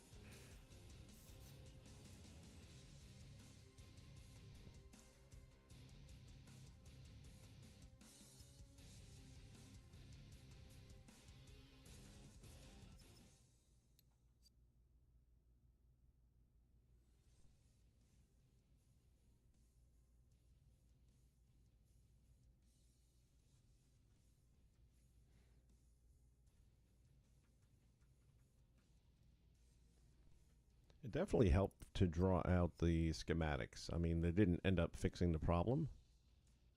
The buttons seem to do that.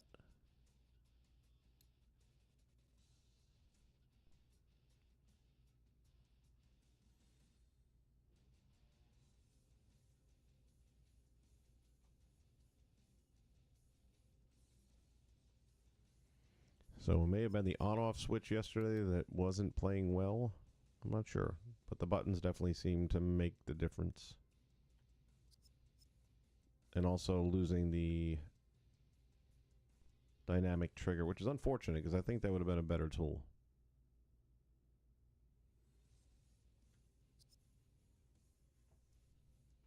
But it wasn't cooperating. Not fully.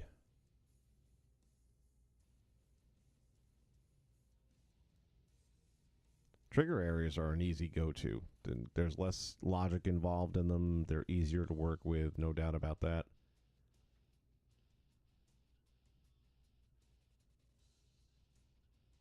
But they're also square, and we're dealing with a round base.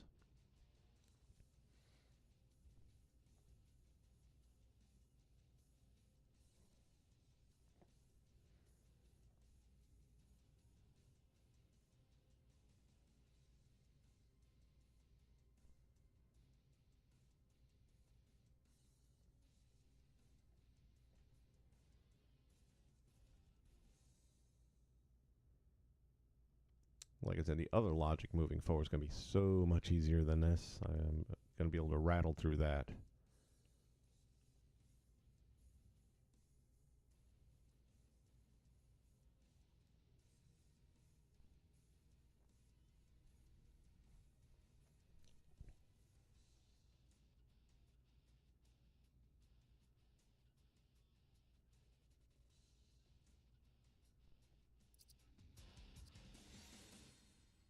Okay, now we're just going to literally drag everything underneath.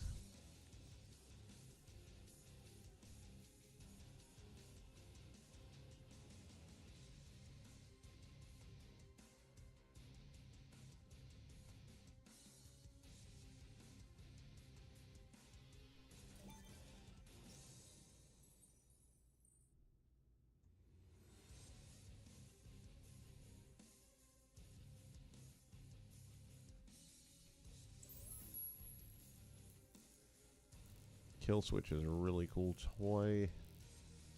It will take out all of the AI or whatever you tell it to, really, but very quickly.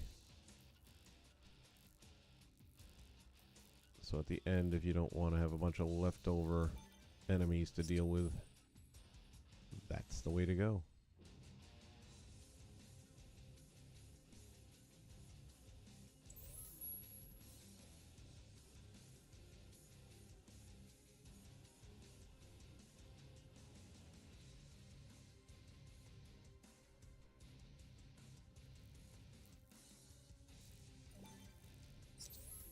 And again, I lay this stuff out almost like a book. You know, you read left to right, and that's kind of the way I lay it out, so that if I got to come back to it, and I've done that again. I stepped away from this game for a long time, and when I started messing with some old toy boxes and saw things that weren't working correctly, it wasn't too hard for me to get back in and deal with them because of the way I had them spread out, and it was easy to follow along and kind of made sense. So the toy box, or the challenge rather, is going to move forward, and it's going to go into the randomizer.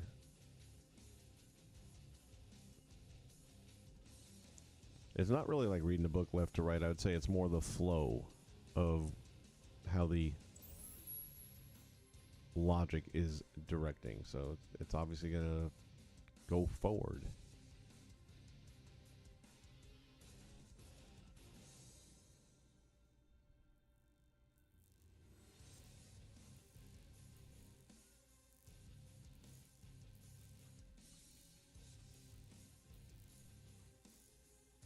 Give it a little bit of space there.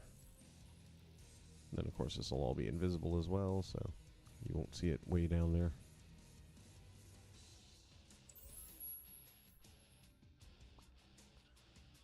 I'm very happy that this ended up working because I was starting to get frustrated.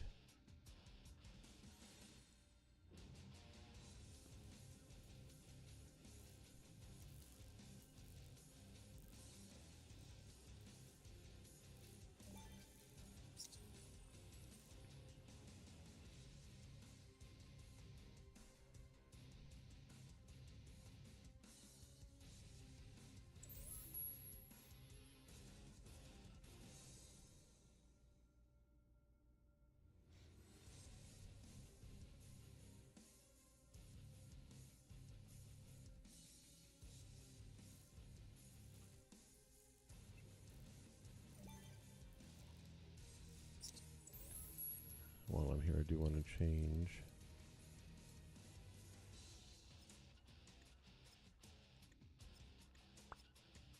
I'm not going to be using Star Wars stuff here. So because this is a Green Goblin's lair and he's working with the symbiotes, each step will be a more lethal symbiotes leading to the boss challenge where there will be Green Goblin and the biggest, baddest symbiotes. But for right now, we're going to get the weaker version in here.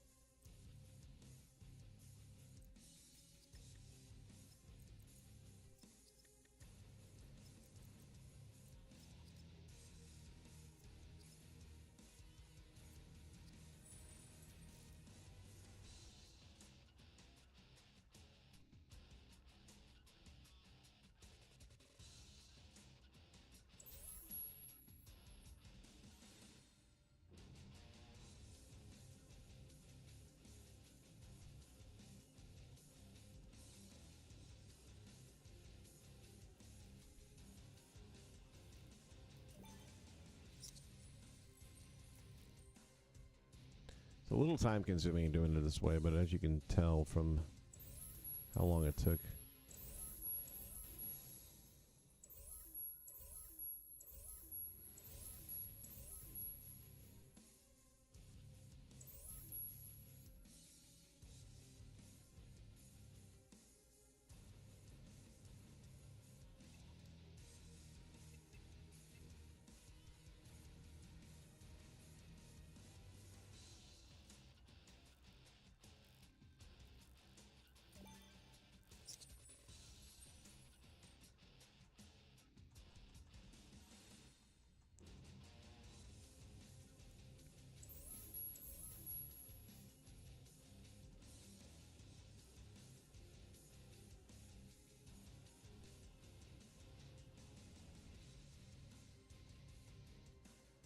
run through this one more time before I save it again, just to make sure that nothing got bungled up here in the move.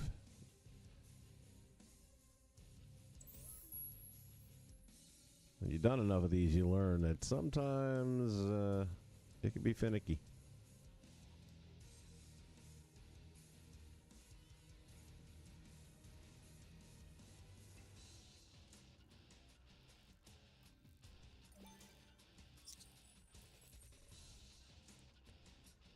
And I do like the buttons because they are probably the most reliable of all of the toy box logic. They really do just what they're supposed to do, where everything else usually does, but you know, you just saw what happened today. Sometimes it has a mind of its own. And I blame that on Elon Musk. Or Sarah Connor, I'm not sure, one of them.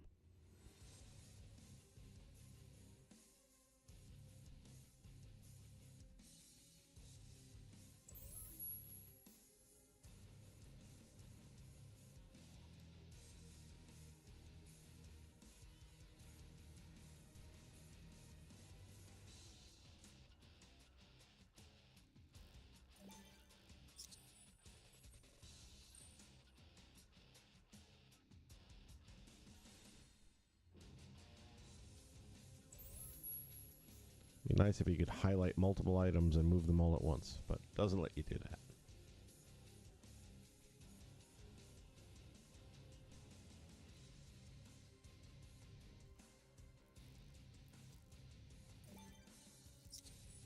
Which, by the way,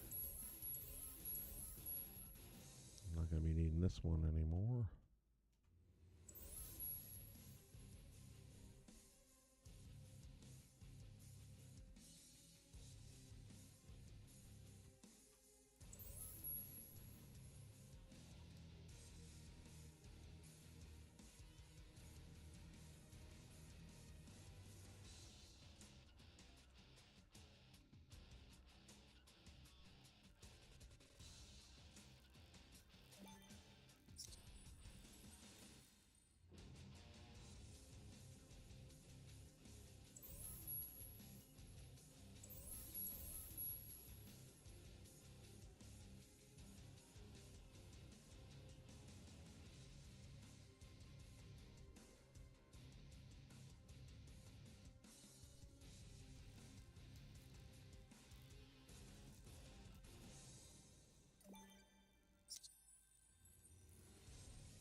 The reason I leave that up to the end is it's a lot easier to find these little bits of logic than just leaving them floating in space. But as long as you leave your terrain piece out there, you can get them real quick.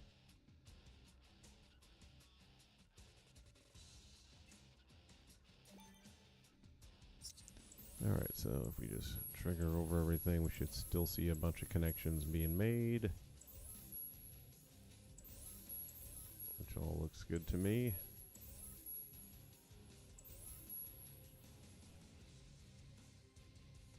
I don't even remember what that button does right now, but I'm not going to mess with it because everything was working.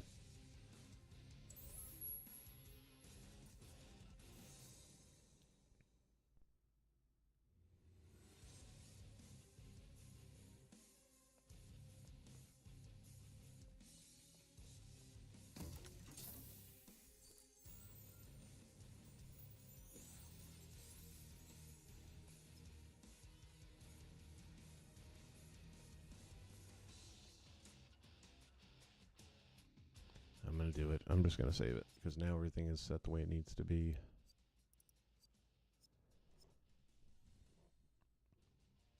Madrasso, what's happening? It never really left, man. It's still here.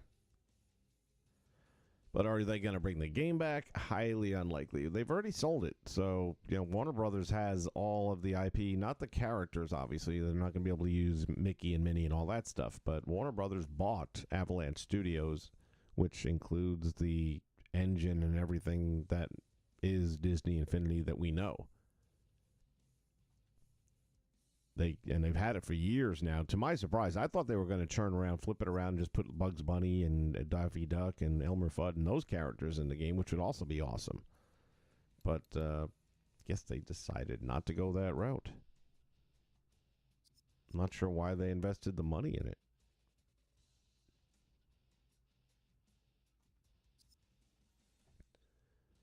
They came out with that Cars game pretty quickly after they bought the rights, and it was a good game. It was very similar to Speedway Takeover, but also its own standalone version. It wasn't exactly the same, but it was very similar. It had the good vibes to it. And I just thought they were going to do something else. Even if that, now they could keep Disney Infinity with the characters. They'd have to pay the licensing, which would cost a little bit.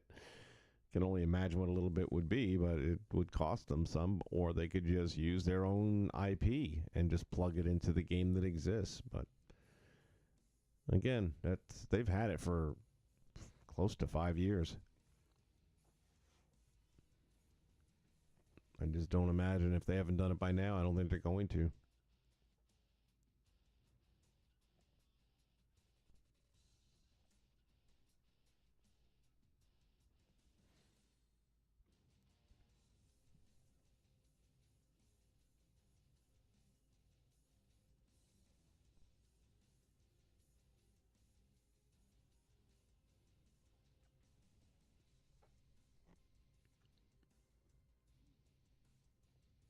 I would like to be wrong.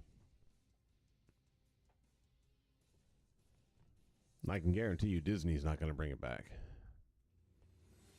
They're hemorrhaging so much money right now in their new woke agenda that they're not going to do it.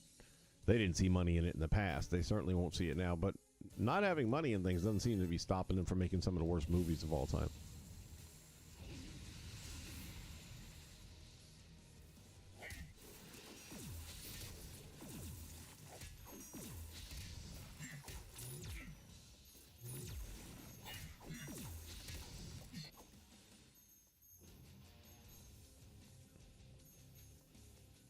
I guess I got lucky in the random state on the same one twice.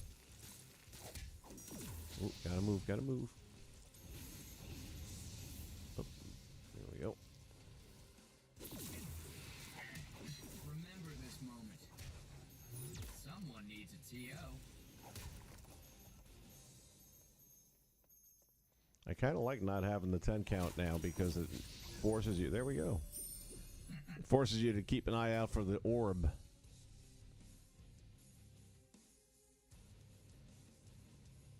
We're going to have to make it stop the clock, too. I forgot about that.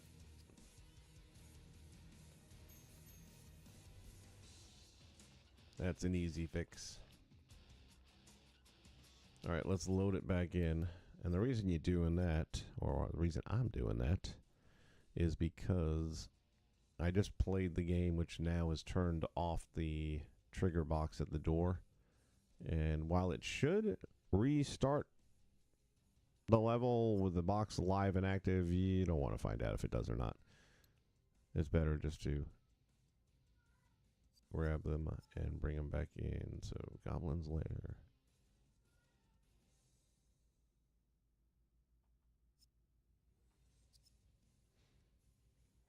And then I just got to go down, and when the game is over, stop the clock.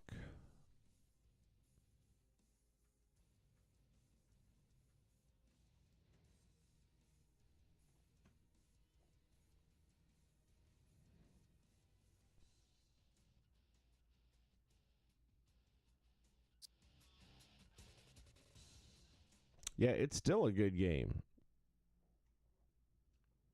It plays great on the PS4. I'm playing on the PS5. I don't notice a difference, to be honest with you. I mean, I'm sure the PS5 runs a little bit better than the PS4 did, but, I mean, as far as the game's concerned, it's pretty much the same. And as you can see, these load times are still ridiculous. So it didn't fix that.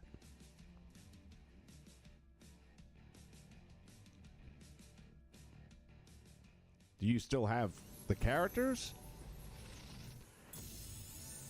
Party with Iron Man, and you're invited.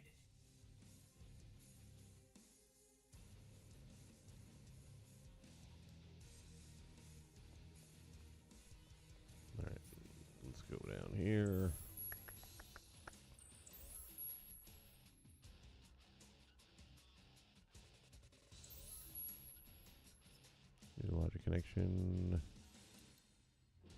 The game is completed.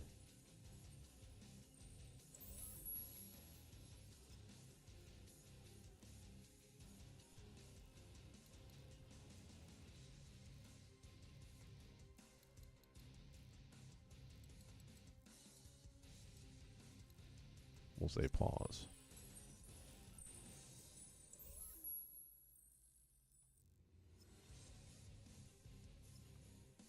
When the game has failed. Well, there's nothing to pause because it has run out. And then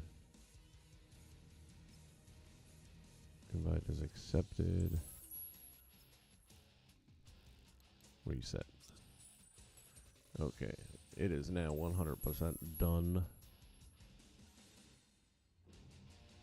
I'm not even gonna mess with it no more.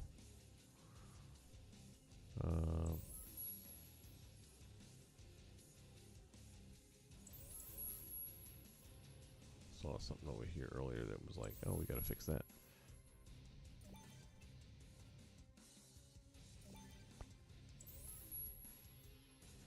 Little things like this do trigger me.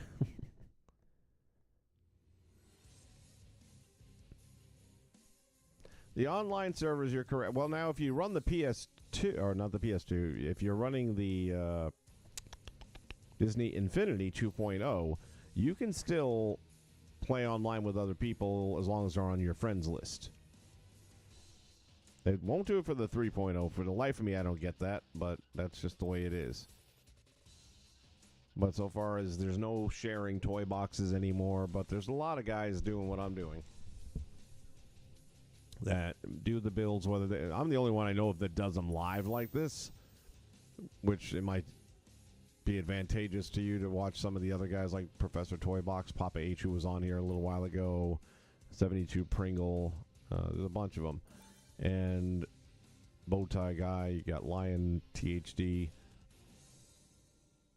and their videos are traditionally already done. It's like they've edited everything up, and all their troubleshooting stuff that I just got done going through, they did that and edited it out, so you just see what worked.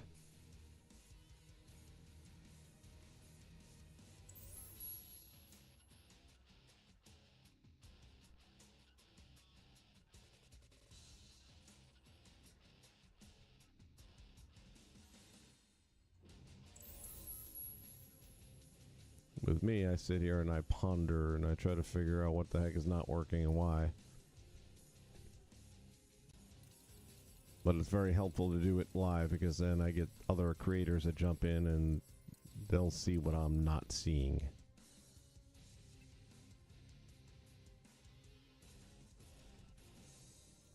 Which can save you a fortune in time.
Okay, there's that.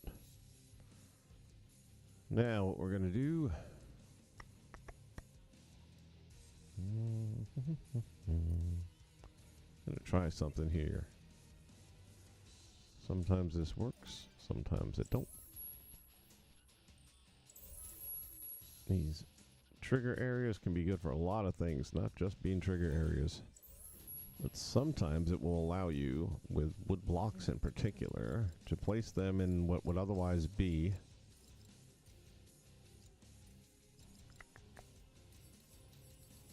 a collision area where normally they would not be able to be there. Let's see if this is one of those occasions. Yeah, look at that, huh? No, never mind. I got a little too ahead of myself. But sometimes you can. It just depends. This is not... Wait.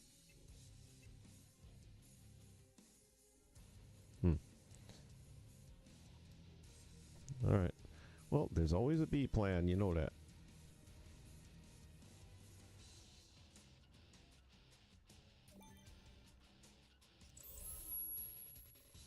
So we'll get rid of that. Let me just check something real quick here.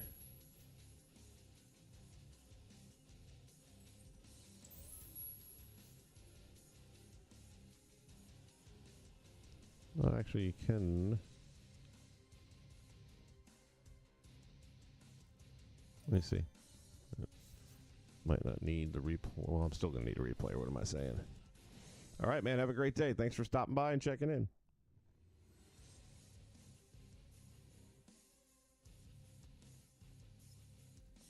Yeah, that's not going to work. It's got to go back further. Okay. I thought so, but it was worth a try.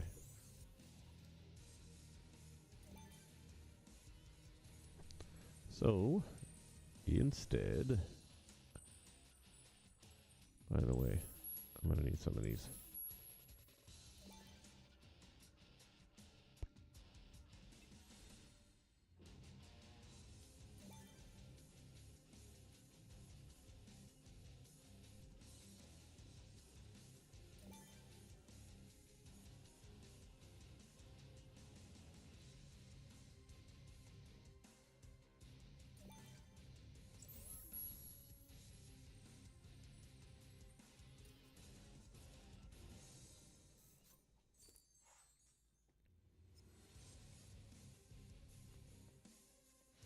Yeah, it looks better. Okay.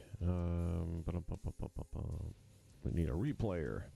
I love replayers, but I know a lot of people don't. They're very finicky. This is a fact. So let's get up to our logic. But they are so cool for making really neat little things happen.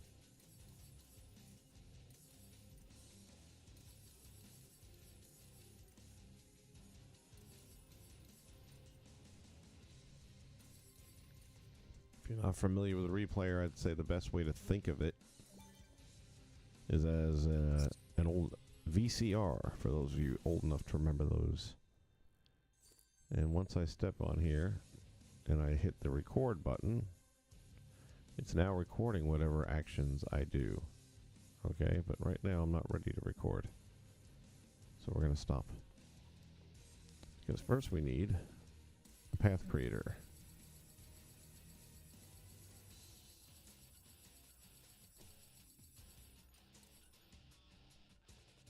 And I'm hoping this is going to cooperate. I feel like it will.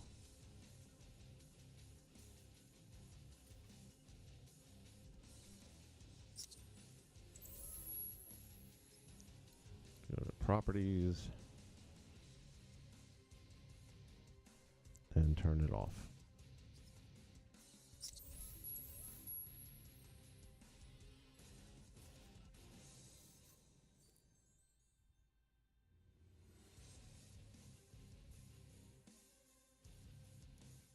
Alright, let's theme this real quick before we do anything else with it. Nope, didn't want to do that.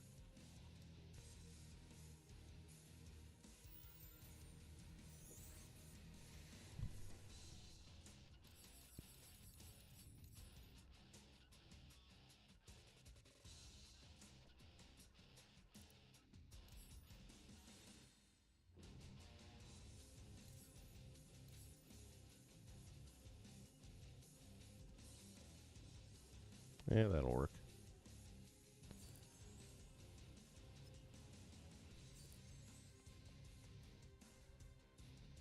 Okay, so now we are going to record.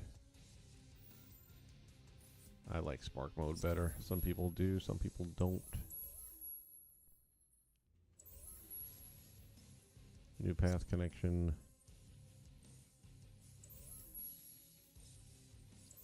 And boom, just like that. See how it fits? No more collision. And we stop recording.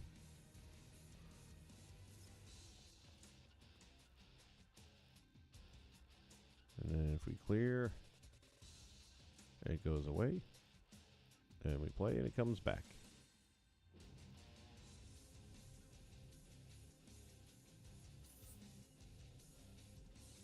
Now, there's a few things that you gotta know about a replayer. It isn't as simple as what we just did. Because we got other things we gotta do with this. Which I would suggest starts, well, let's bring them up over here.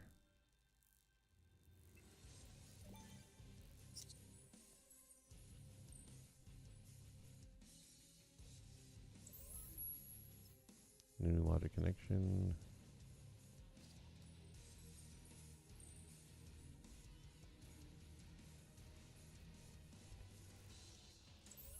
So basically when the level starts,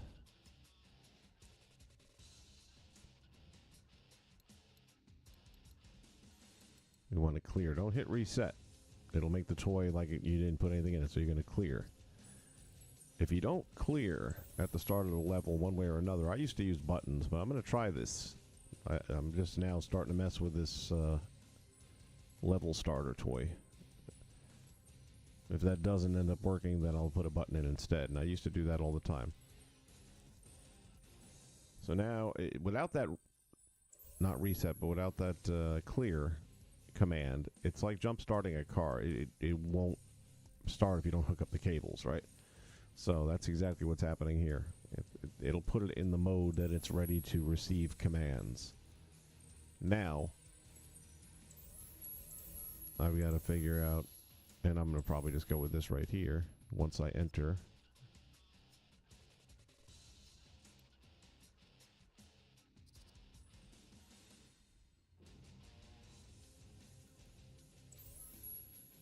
it is going to play back, which means it's going to put that door or that block up in the door so that you can't get through.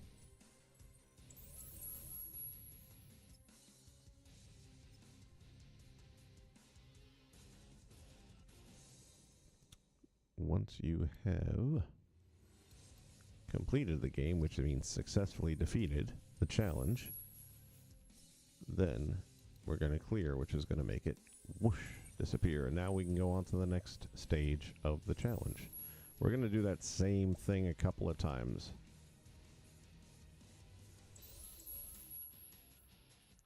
That's going to lead us into here. Let me see if there's anything I want to throw down in here to make it look like something else.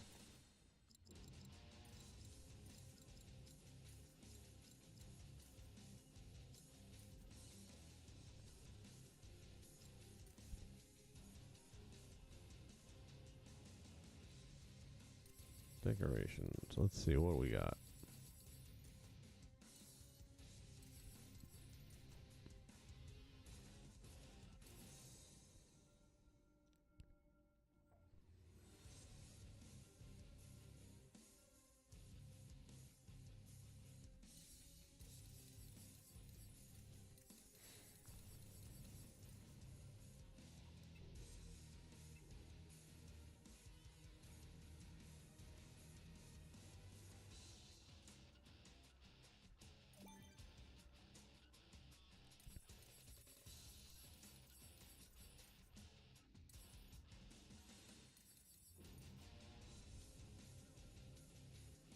This can be a storage area, I suppose.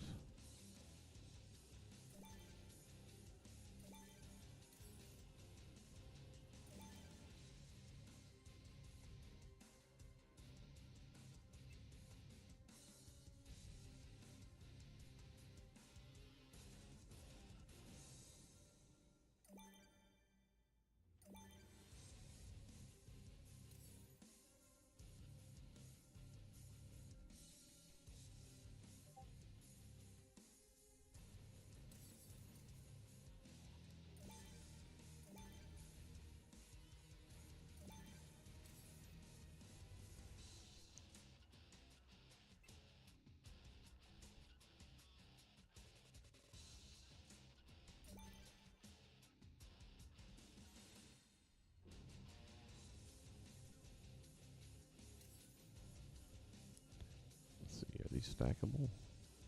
No, they are. How nice.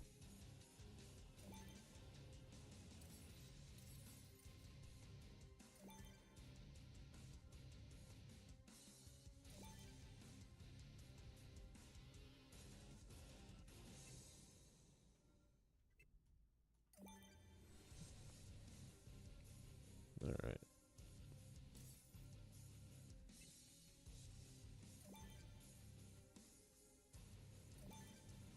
That's just enough to make it look like it's a loading area or something like that that they're working on. Creating their vibranium. And now we got the logic to bring in here, which is going to be simple.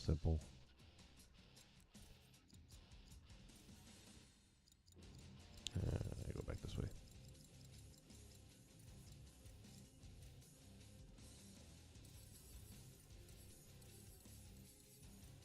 So we'll bring our enemy generator.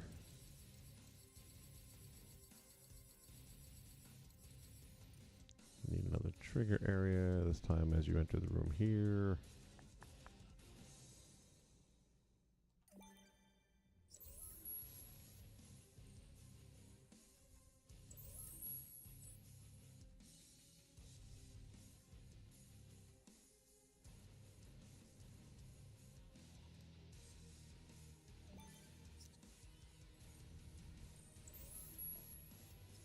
Logic connection, whatever entered by any player or player any.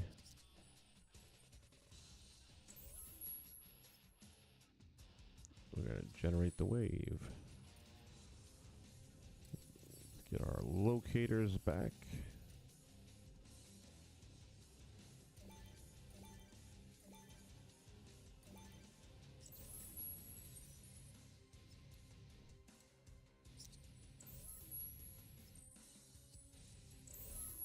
And this logic right here is what we're going to be using for most of the rest of the game, pretty much.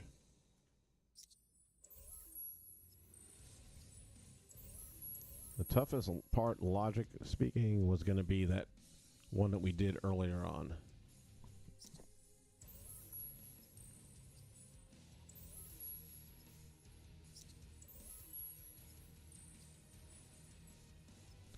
All right, let's get in here, configure the wave. Once again, we're going to be dealing with progressively difficult. So this time around, we're going to go with this guy and this dude.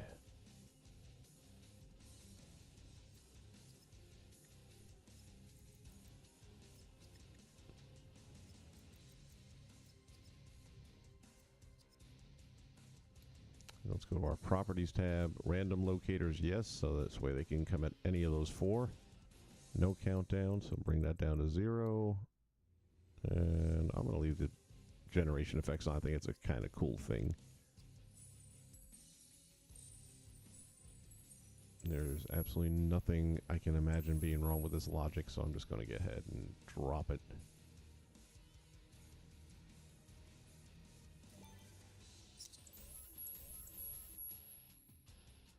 This is, like I said, simple.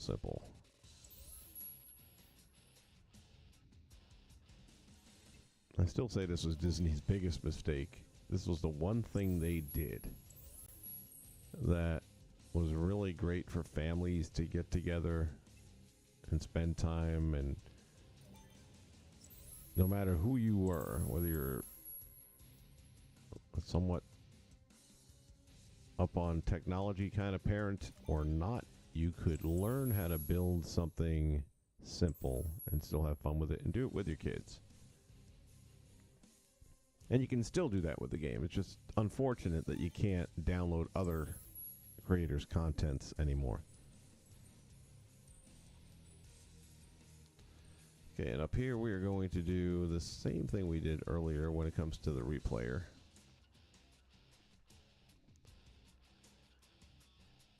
However, we're looking at a slightly different challenge here. I don't know if I want it.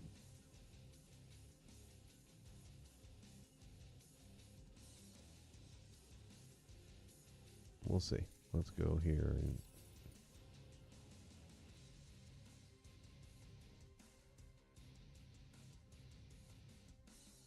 Yeah, I guess that's going to.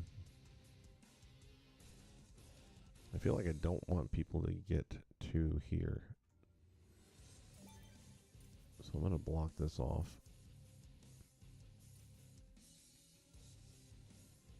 Which means I'm going to have to put a couple of things up.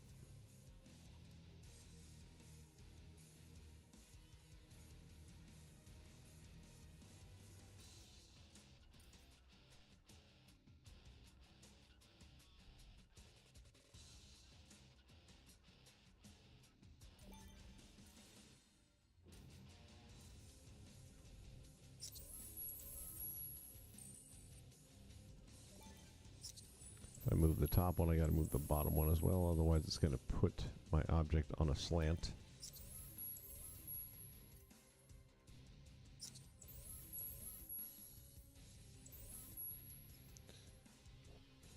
Go to our properties. Again, turn it off because these are basically just anchors to hold an object in place.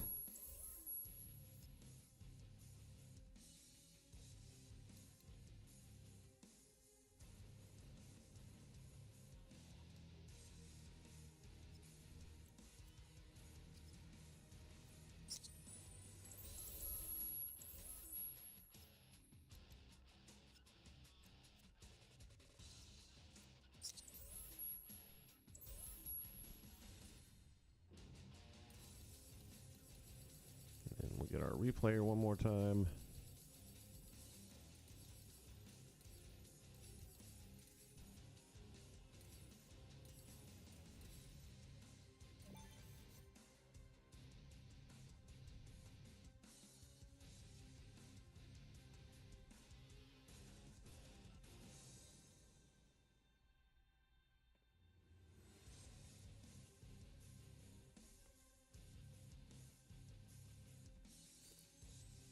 All right, it's recording.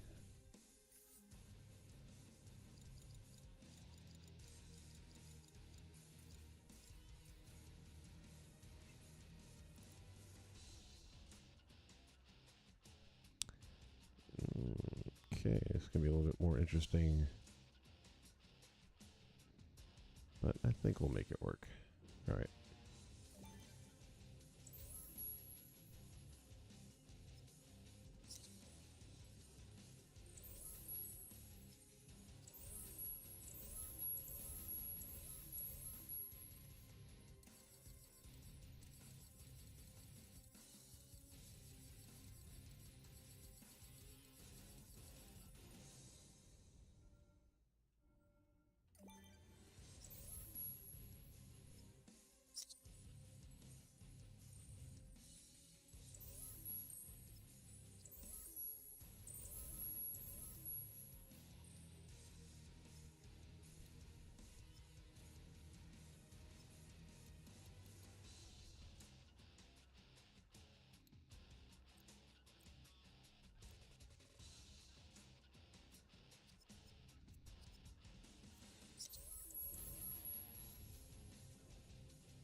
So everything I'm doing right now is being recorded.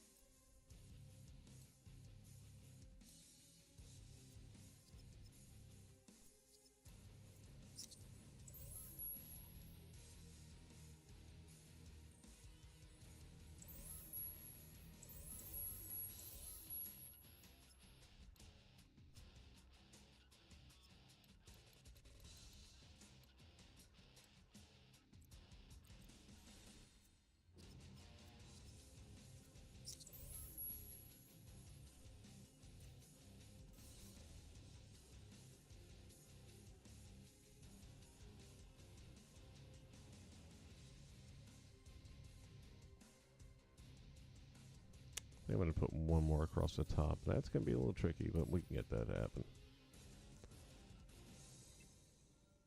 Actually, I don't even need to use a replayer. How sweet is that?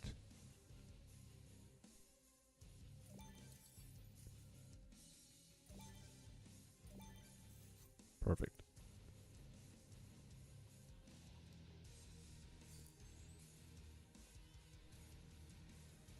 So once again,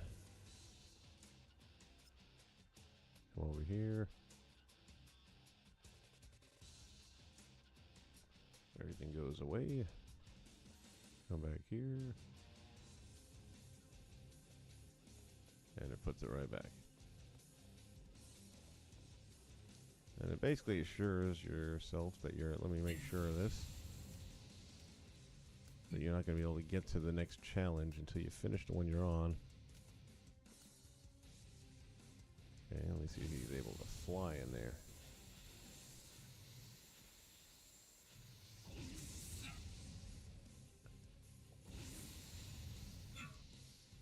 Doesn't look like it. Maybe if you really worked at it. I mean, I could easily put a couple more blocks in there. I just don't think it's going to be necessary. I think this does the job.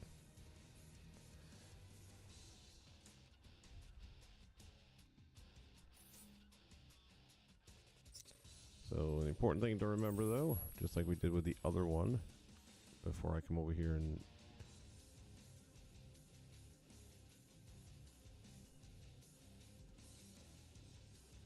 bring it over here first.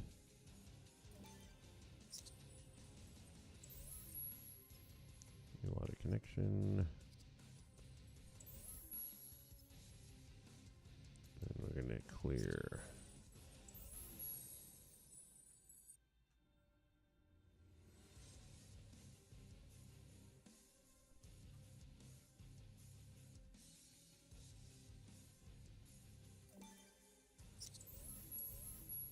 Now what I'm going to do, rather than wait for this trigger box, I'm going to go back to this very first one. It starts the game off, and new logic connection whenever it's entered by player any. I'm going to have that already ahead of the game, pardon the pun.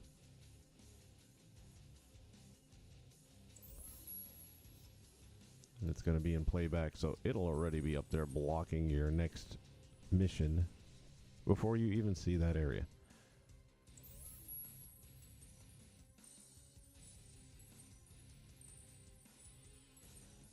And then, when the wave is defeated, it will clear, and you'll be able to pass.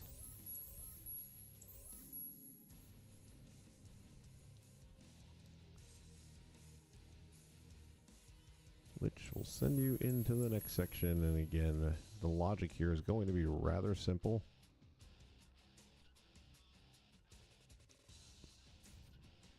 You guessed it, more symbiotes.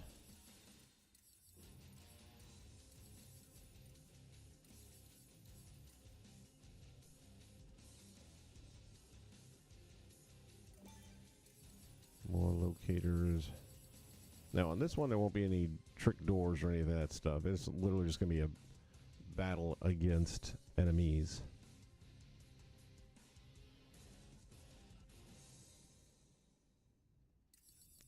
Let me get some locators.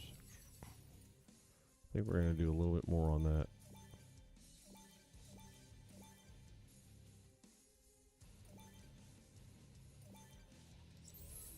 This time we're going to have 8 locators.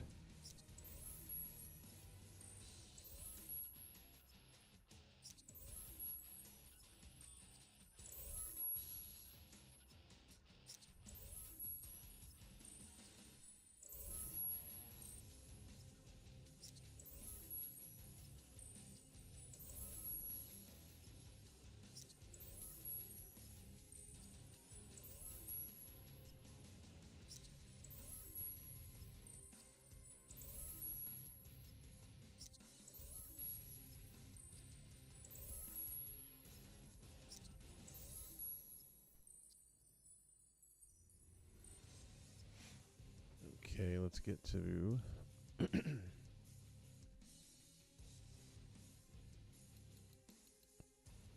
configure our wave. And once again, now we've upped it another level of opposition.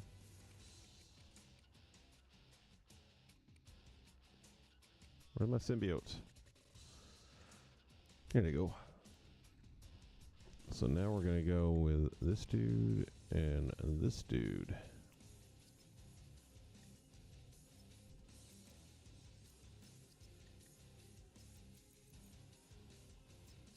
That gives you 10 of them to deal with while you're trying to figure your way across.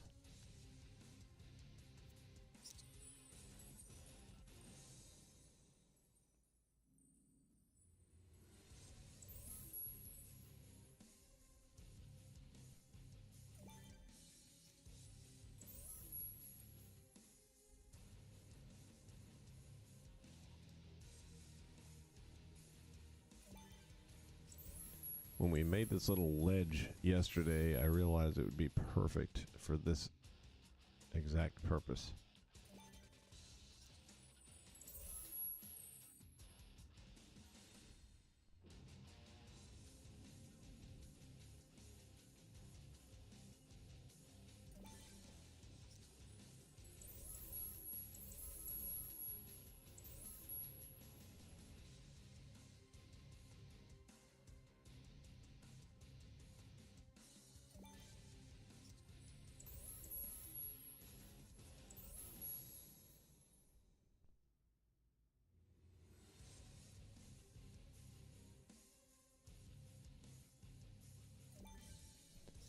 And if you look at that little locator, you see that little blue tip, and that's the direction they're going to be facing when they spawn in. So in this case, I want them to be staring me down.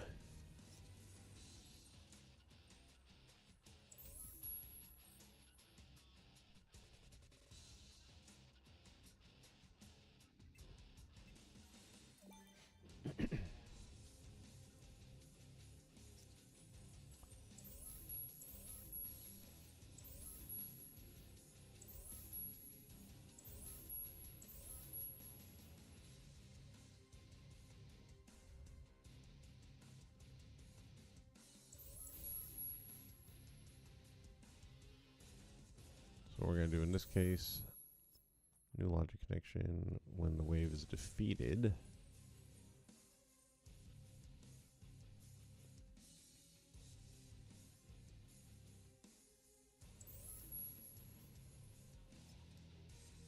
We're going to generate the next wave. So by the time you climb up here and get ready, they're going to be ready for you.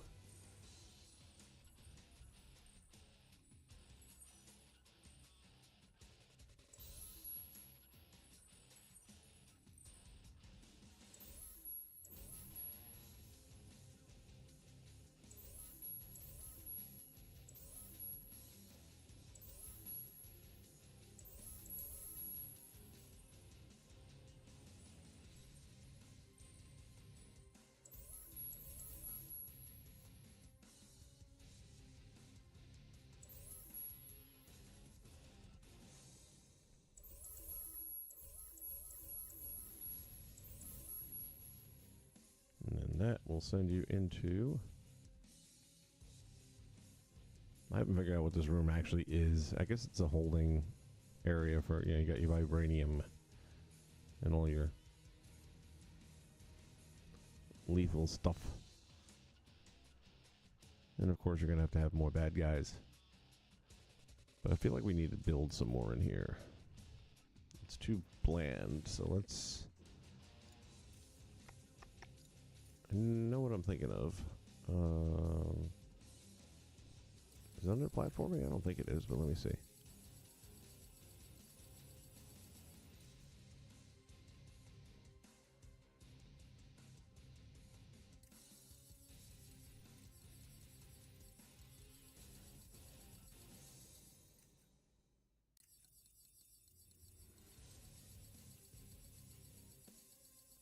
could be under platforming.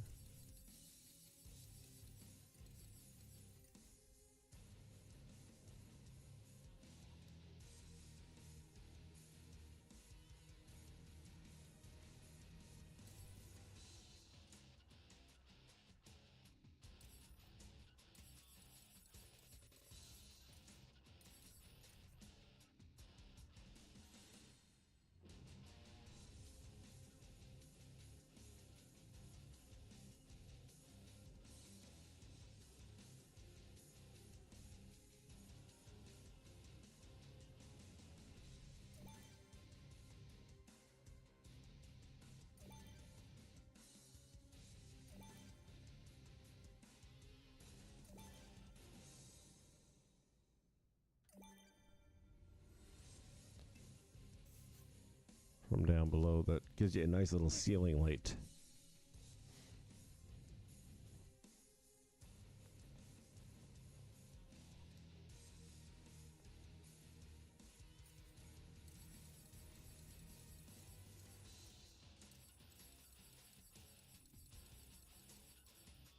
Okay, so it's not under that. What would it be under? Decorations, perhaps?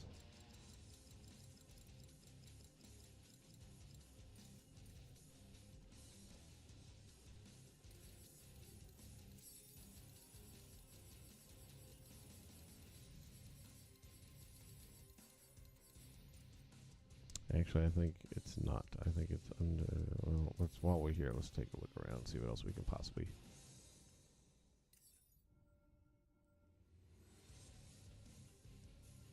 Nah.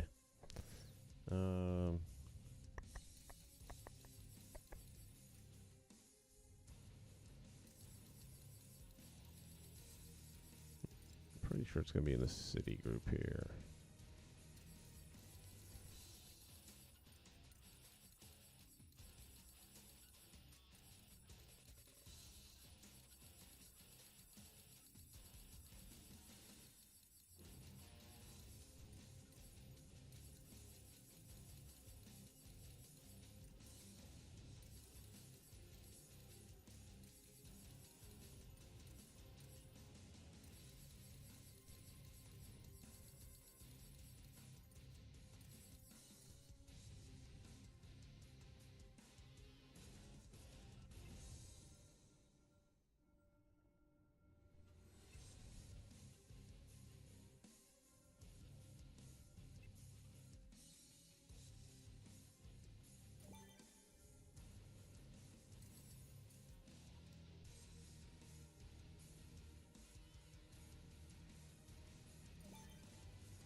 Hmm.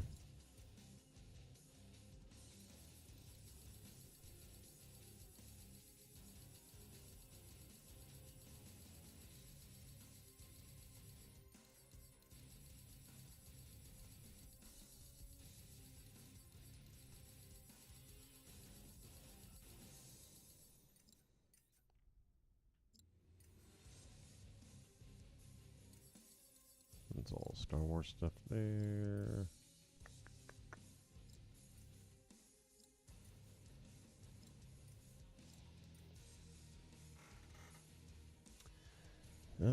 There's a scaffold type piece of equipment that I'm looking for. Maybe it is in platforming, although I wouldn't have thought so.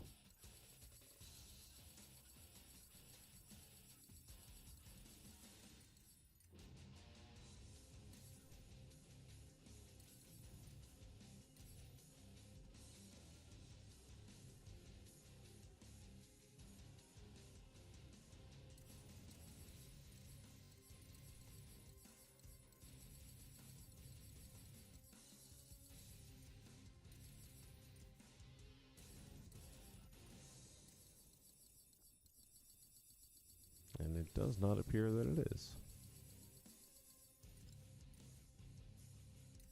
Highly unlikely it's going to be in this.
Forgot the whereabouts of this thing.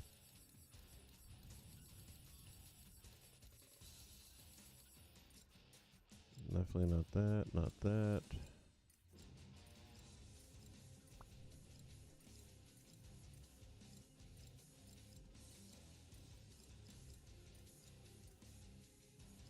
Nope, nope. I feel like it would be in decorations, quite honestly. It's got a nice little ramp on it. It's a cool piece.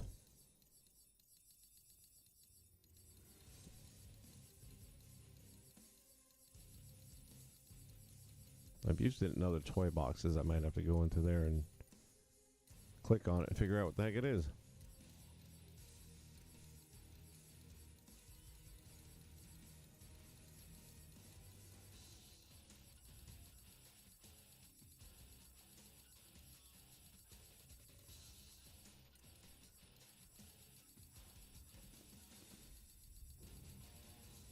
There it is.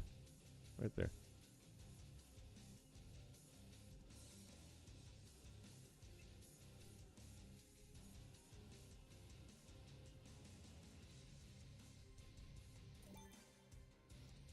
One of the things that's cool is that you can stack stuff on it.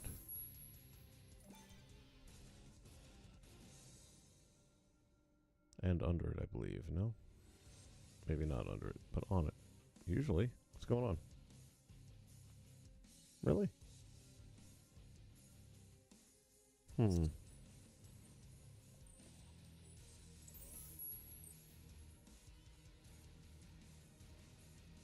Oh, this can go under it. Can it go on it? No kidding. Really thought you could.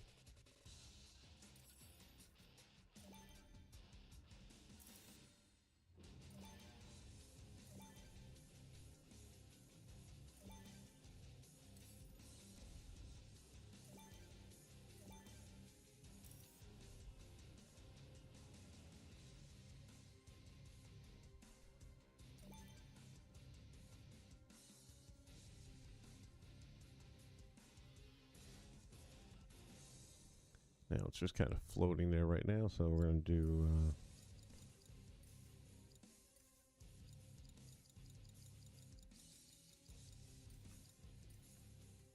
grab some of these guys here.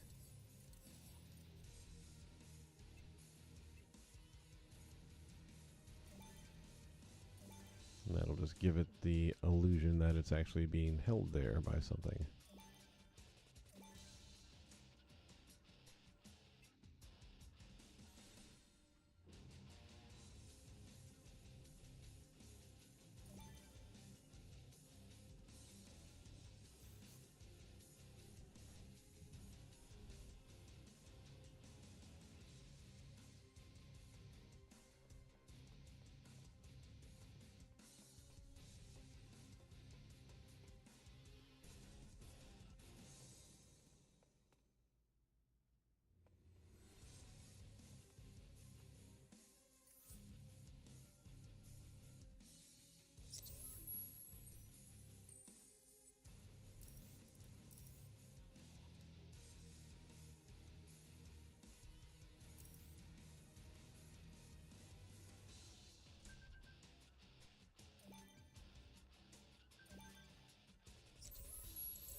And I'm just trying to think of how to best block this out.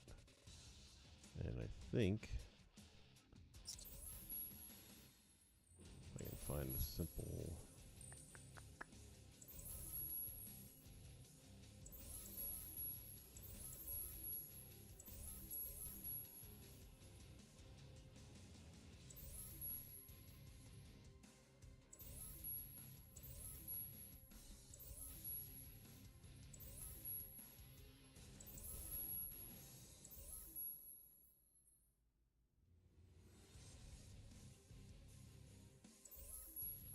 If I pull that right now, it probably won't go back into place because it has that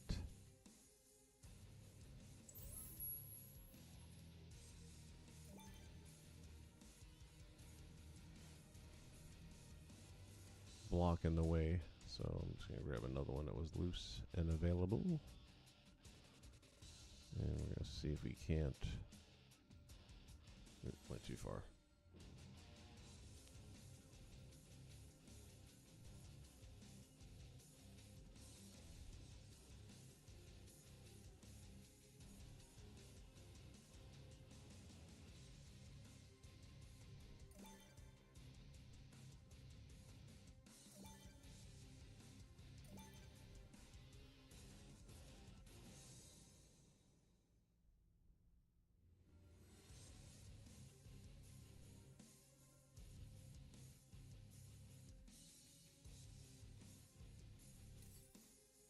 Too much.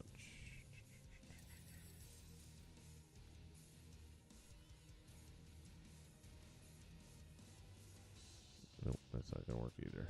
Alright.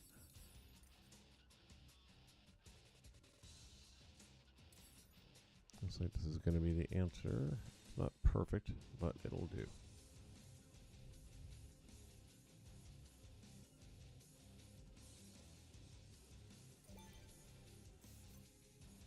So much like the other ones, we are going to have a replayer block this door.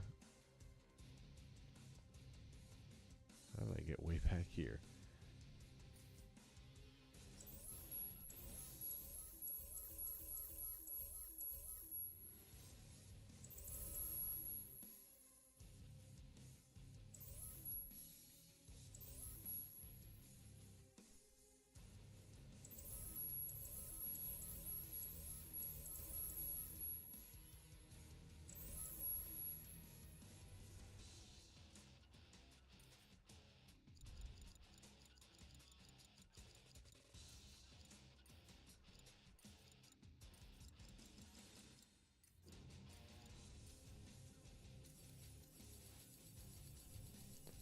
Jump back up here.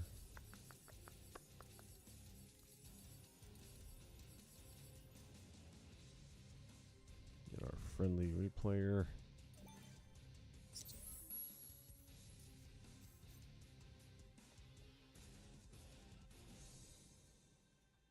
Start recording.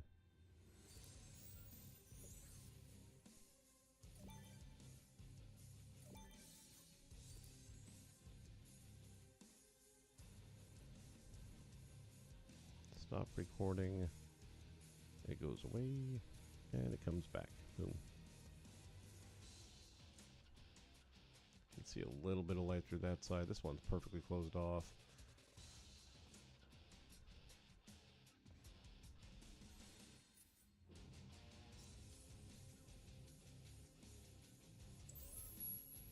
And as you probably guessed, we're going to jump back to the level starter.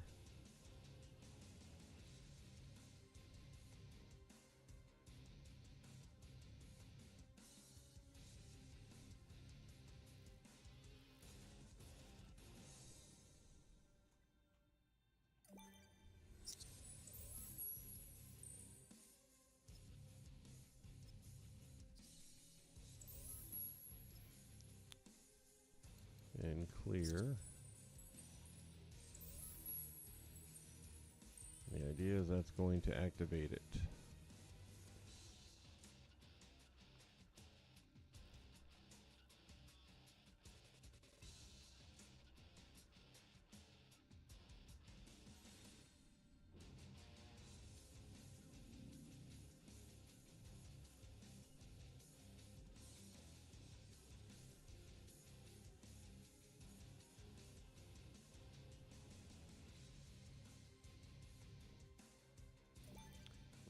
that one there for a minute.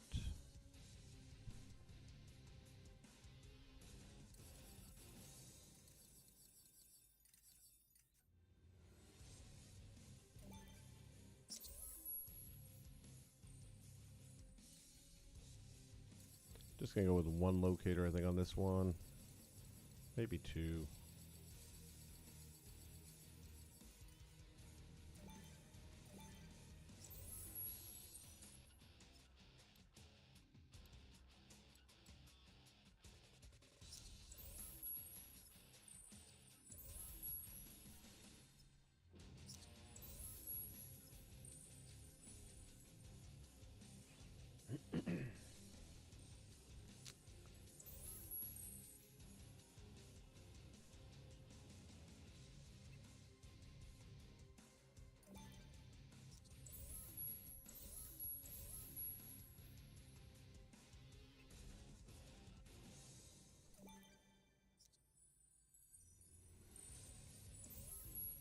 Let me see.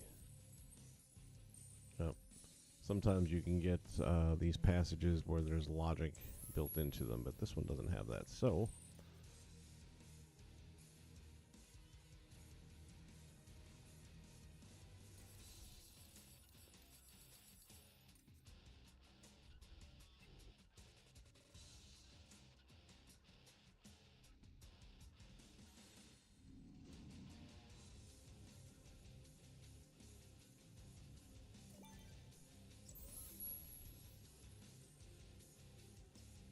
new logic connection, whatever entered by player, any.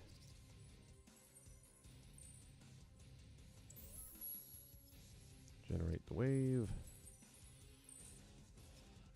And whenever the wave is defeated, we will clear and the door will open. And that's when the real fun begins.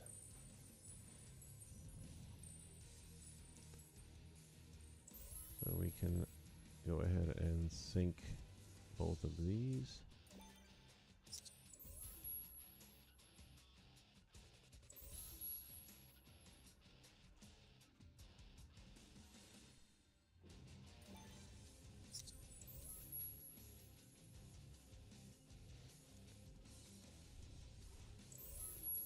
And this already has one set up for the boss battle, but I'm going to make some changes here because I tested it yesterday a little bit, and it doesn't take a lot to get the boss stuck behind things. So I'm going to take this and move it forward a little bit more.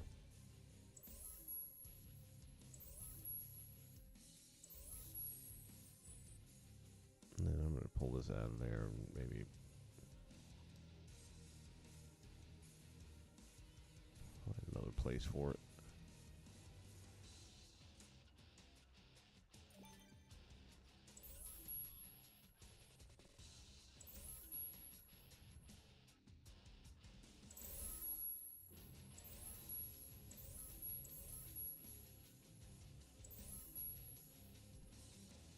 That should be better anyway. And now what we're going to add is not just the boss himself, but we'll make it an official boss battle.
here.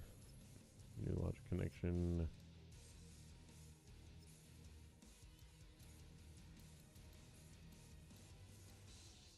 When the green goblin is generated, generate the wave. And last but not least, this will be pretty much it other than putting a top on it.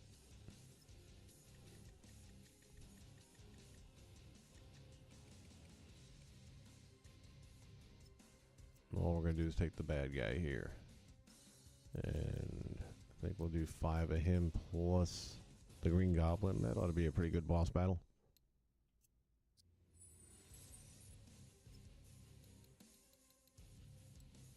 Hit our properties up here. Randoms are on. We'll give them a 1 second delay.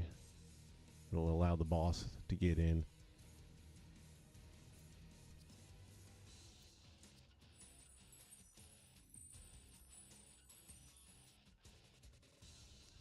Drop that straight down.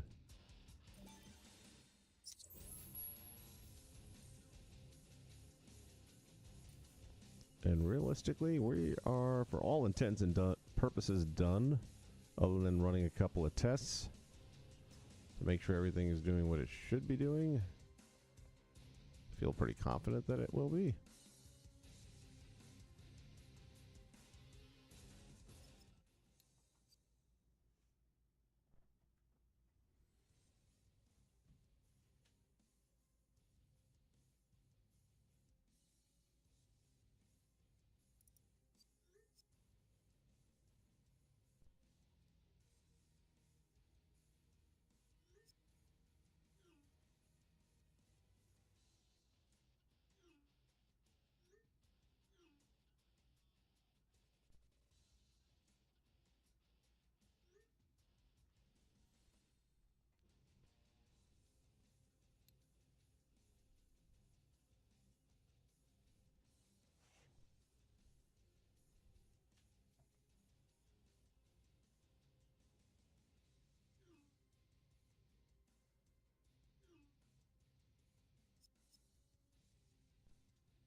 All right, we are going to give this a run through.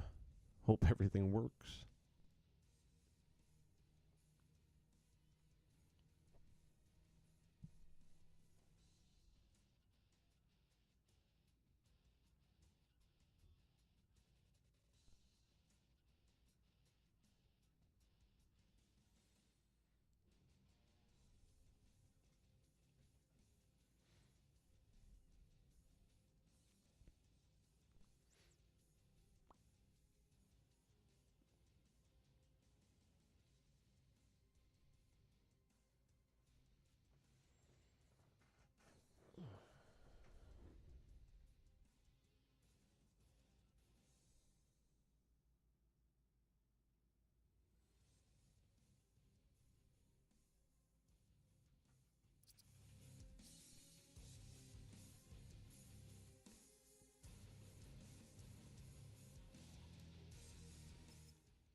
Okay, we're going to run through this one time, see how it's working. There's a couple of little things I might add to this so far as some camera cuts. Thinking of some sound effects I might want to add just to kind of flesh it out a little bit more, but I would say the overall bulk of the game right now is where it needs to be, as long as everything triggers properly and replayers do their thing properly.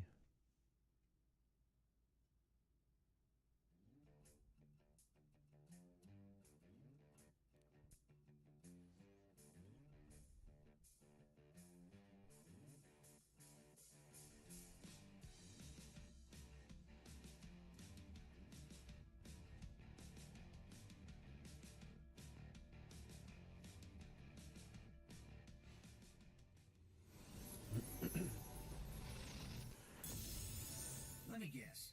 Life just wasn't the same without I do have to decorate this area more, so there's still some superficial stuff to be done. Literally, this is about the technology end of things and making sure that's working.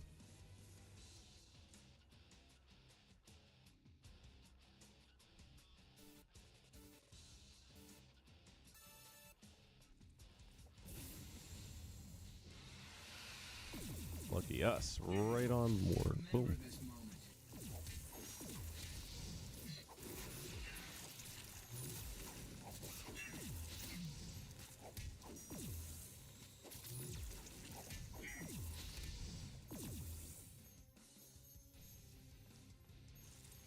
That's two. Oh, and it's going to be all three are going to be in the same spot, so we don't have to do any hopping around or anything.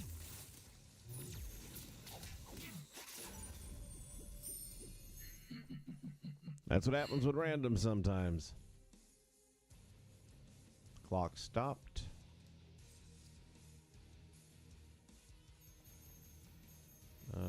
I guess it's going to stay on screen. I'll have to do something to make that go away altogether as well. And this did not do the replayer thing properly, so I was wondering about that.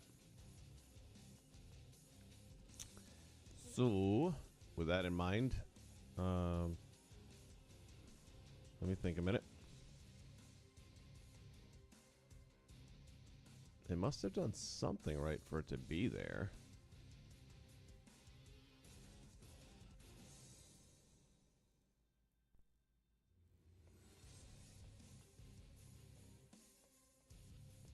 Let me load this in again and do a little check-in.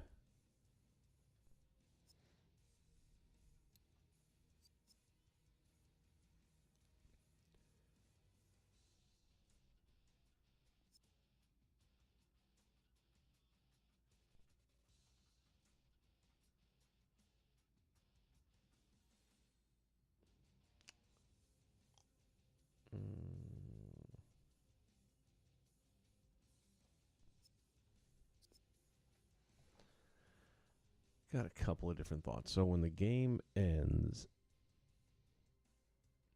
I think it's another button issue. I think it wants to take the command from a button and not from other logic. Like I said, replayers are real finicky. So I think if instead I put a button in and have the game talk to the button and the button do the reveal, that'll work.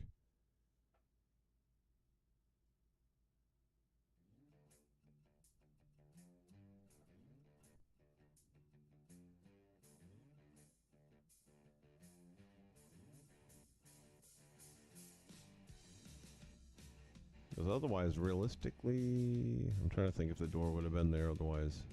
Hard to say. Because I'm not sure if the level setter is... Party with Iron Man, and you're invited. See, what I can do right now is take a quick peek in here without triggering anything to see. Yeah, see, the door's already there, so the replayer had nothing to do with that.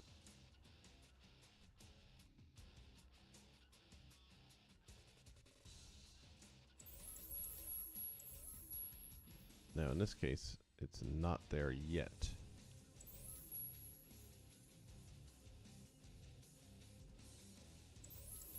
So I think what our issue is going to be here is buttons. Replayers like buttons. That's just a fact of the matter.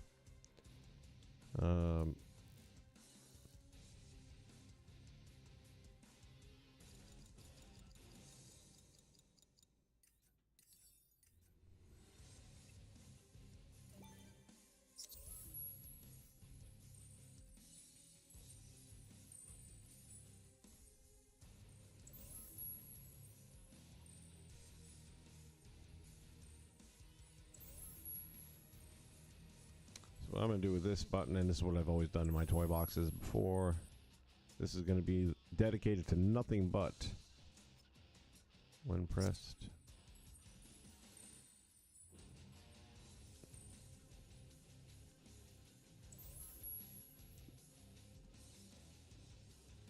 And clear.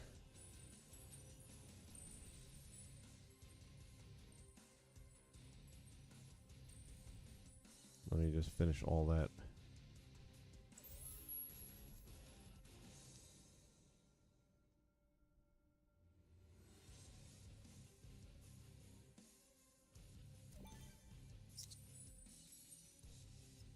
New logic connection when pressed.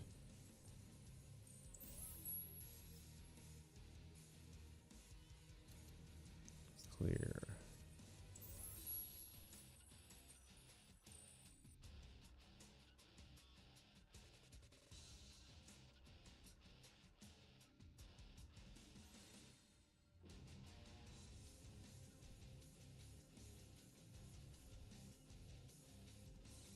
I feel like I'm missing one somewhere. This is for the door up here. Then we go through, and there's another door over here.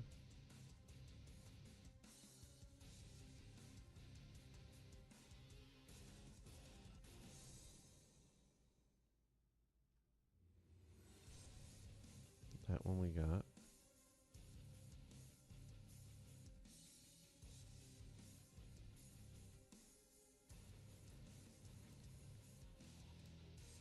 Here we go.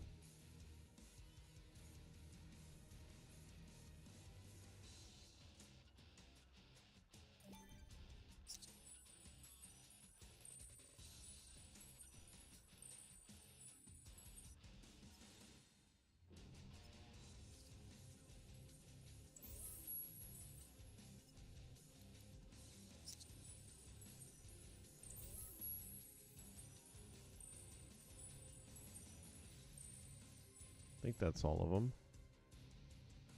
Let's see, how many doors do we have that have to be unlocked? There's one. This does not have a door locked. Down here is 2 and 3, so that's correct.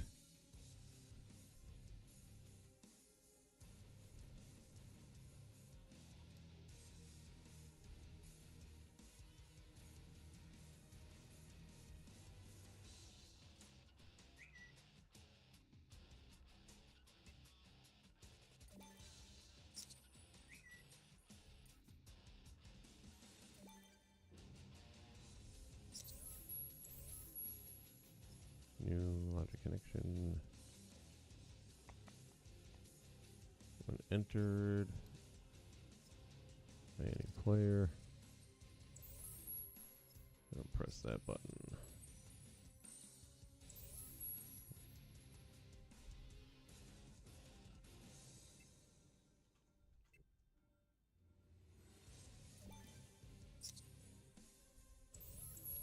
And then what this button is going to do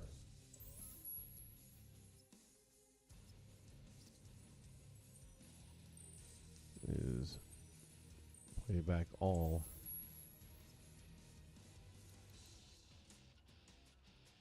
of the replayers.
So that should put all of the doors in place so far as the blocks that prevent you from getting from one room to the next. And the buttons, like I said, are normally pretty foolproof. We'll see if that's the case this time. So here we have the clear and the playback.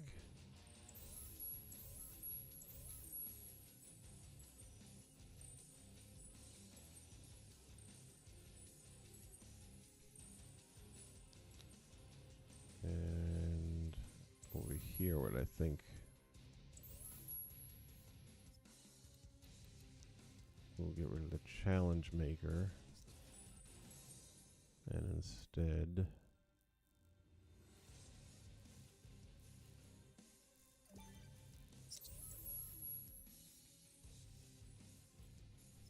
new logic connection. When the game is completed, press the button. New logic connection when it's pressed.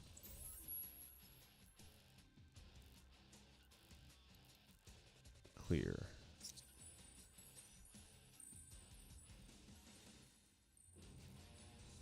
And we're going to need to do that with these other guys as well.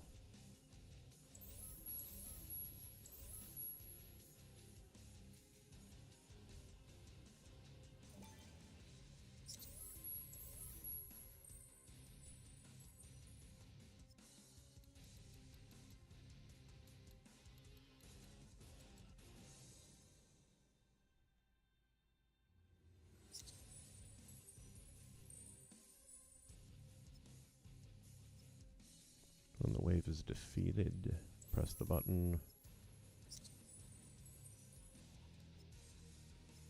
And when it's pressed, clear.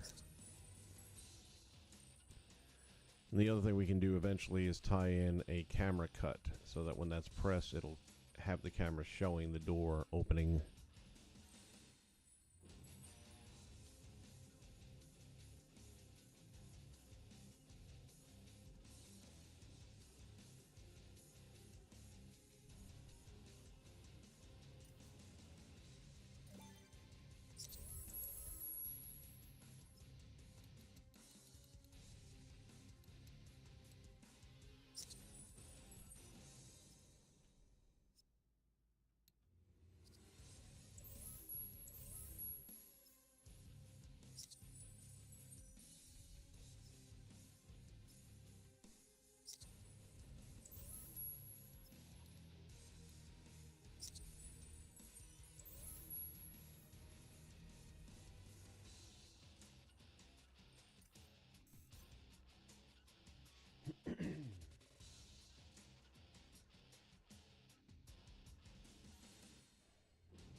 Guess I don't need my cheat sheet anymore.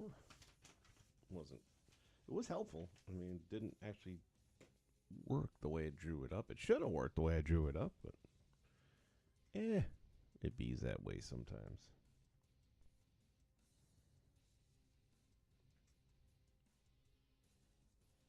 Truly hope that this takes care of all the problems, though.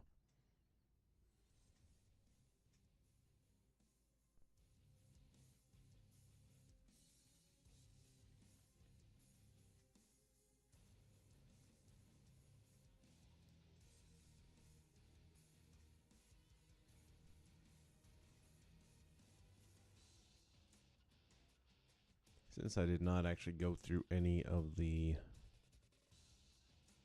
trigger areas, I can just fly back to the beginning of this. I don't have to reload it in.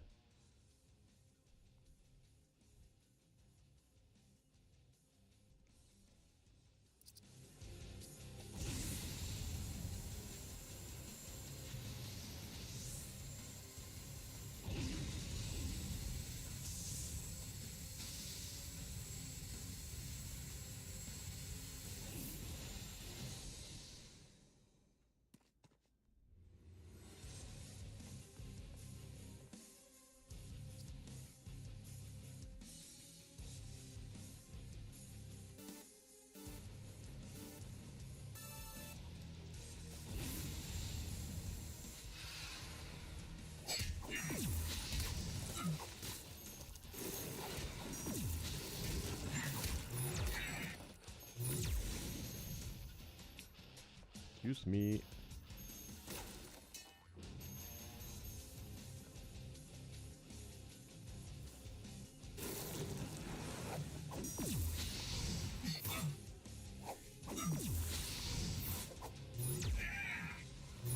That's two. Boing.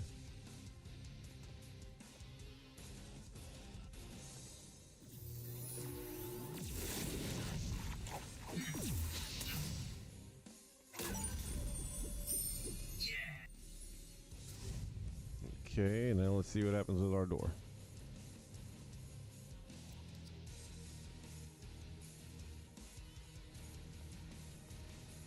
No, what's the matter? This is not good. Did I mention that replayers can be a real fickle...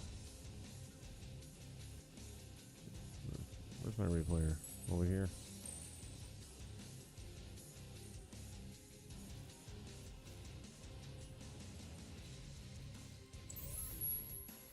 It doesn't look like...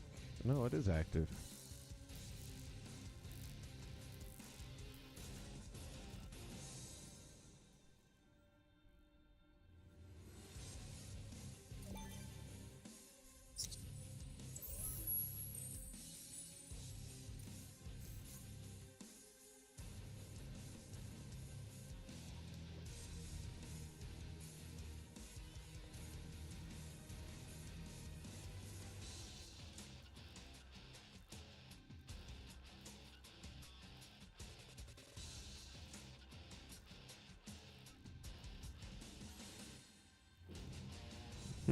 That's odd.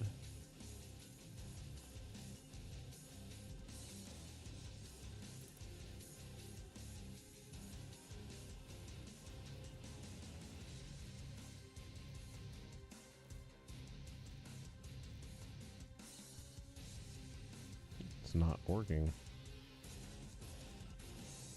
It's like not letting me...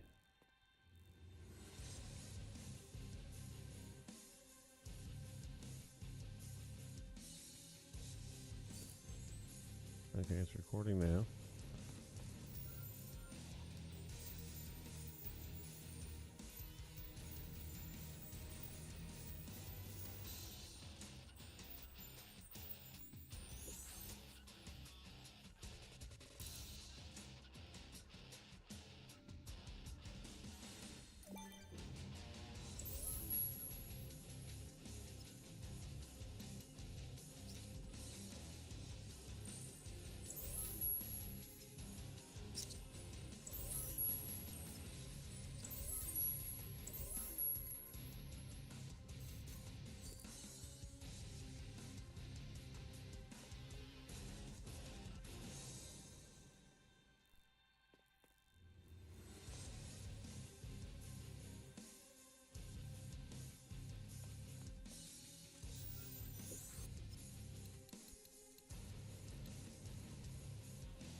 Let me go this route here.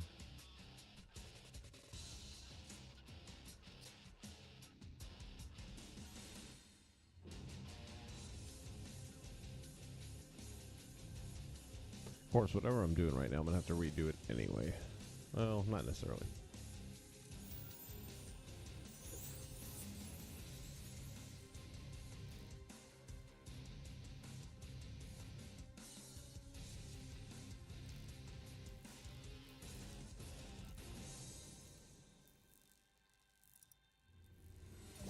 Here's what I'm wondering.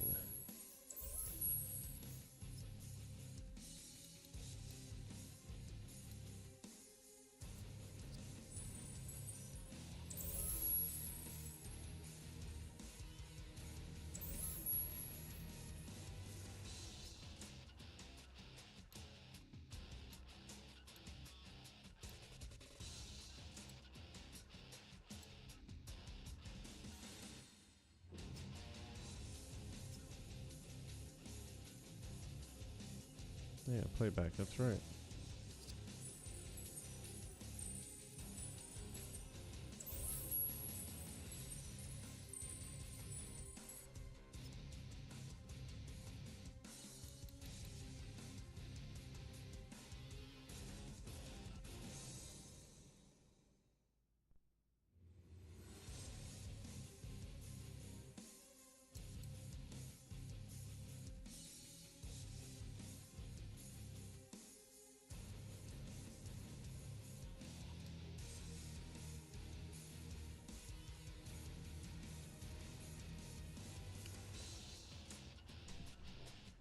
Could be the fact that they're using the same command. Like, in other words, entering the trigger area resets it. Not resets it, but what the hell do you call it? Let's see.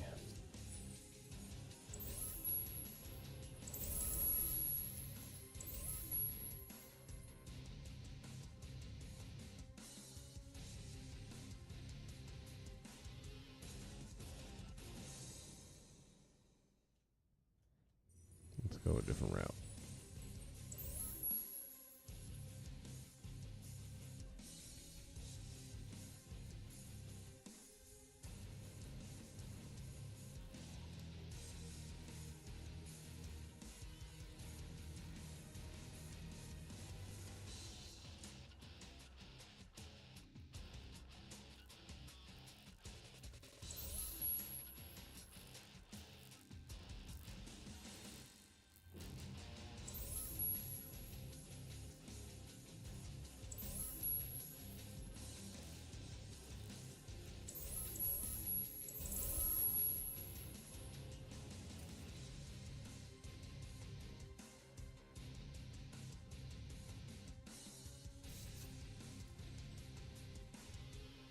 I'm going to reload this in because otherwise I'm going to mess something up. And we also want to take that clock off the screen, so now would be the time.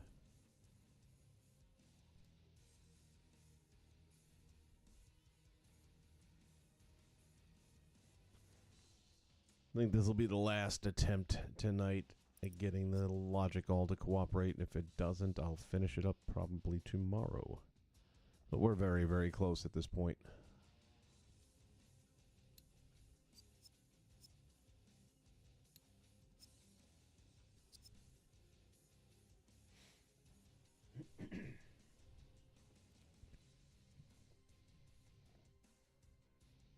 While this is probably not, definitely not my biggest single toy box build, it's pretty close.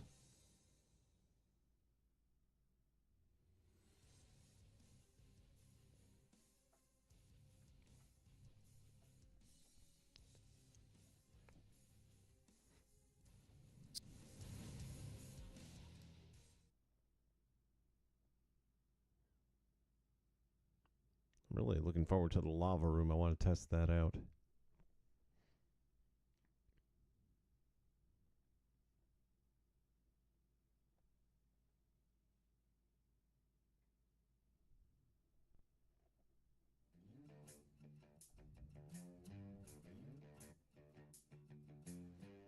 Yeah, I just forgot how much time this game eats up.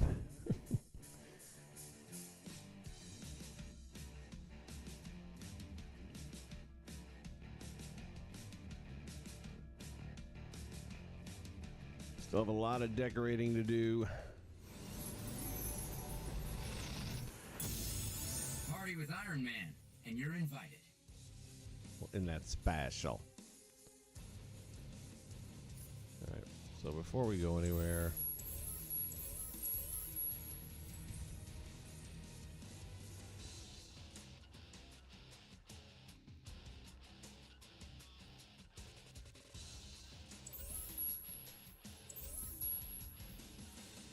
we already put that in, so that part's set.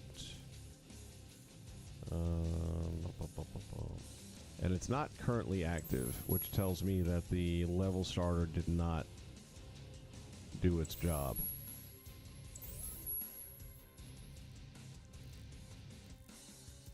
But I'm counting on this button to do it.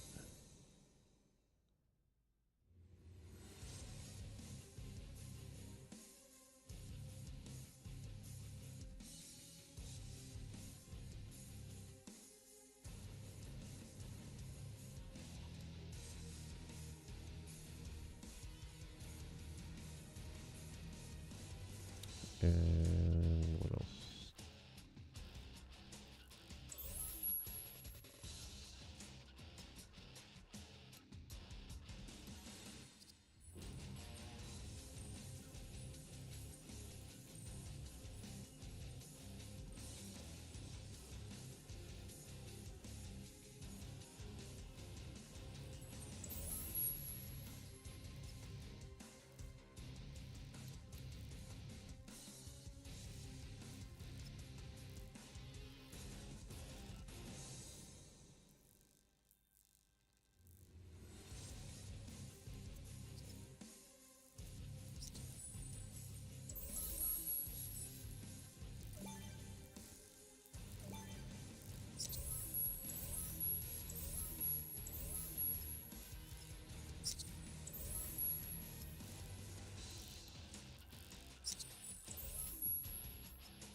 Alright, so that button will then hide the clock, and that will happen after you've defeated the game.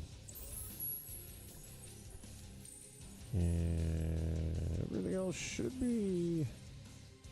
I feel like I've said that before, right?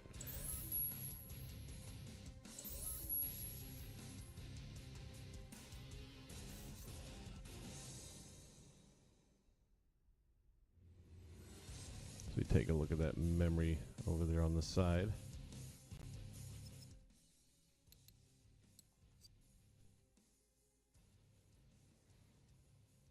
And we'll give this thing one more shot, and we're going to call it a night.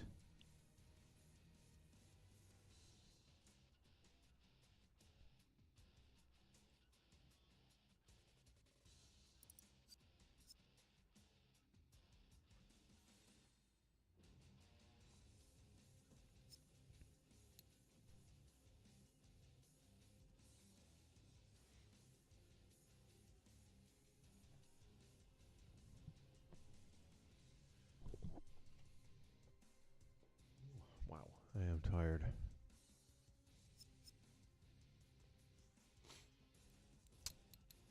And save.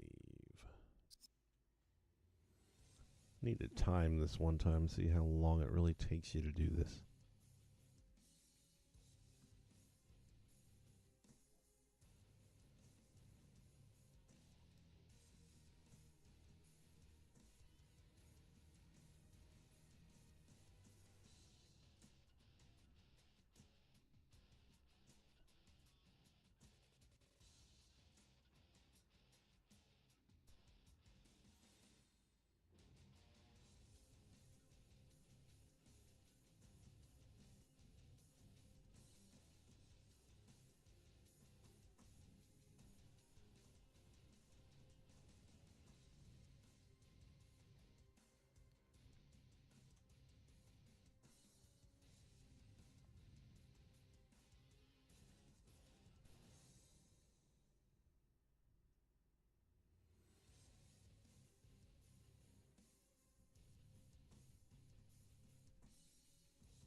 find some backup.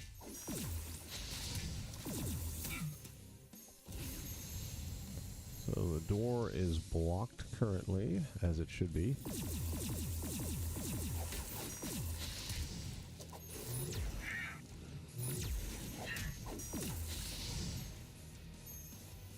Now I may have just left that box area, which is going to cost me, because now it's going to have to restart from 10.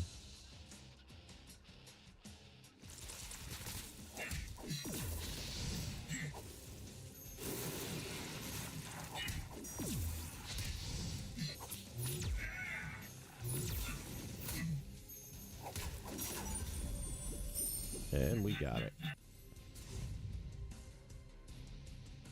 And there goes the scoreboard away. $1 million question is... Dadgummit, what's going on?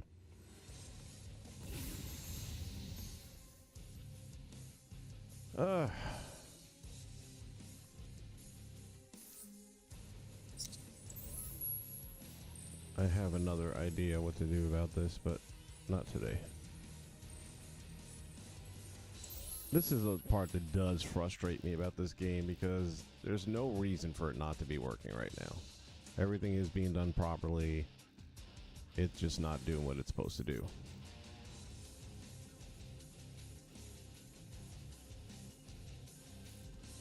Seriously.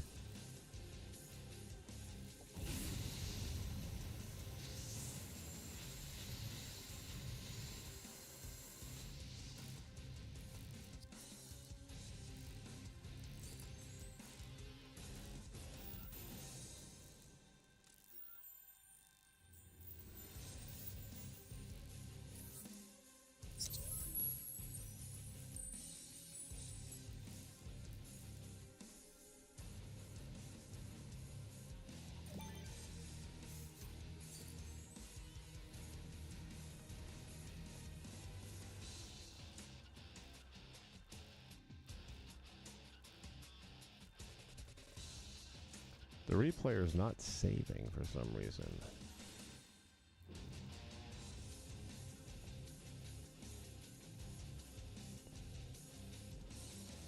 See, what I'm curious to know now, is it just that one? In which case we'll just replace that tomorrow.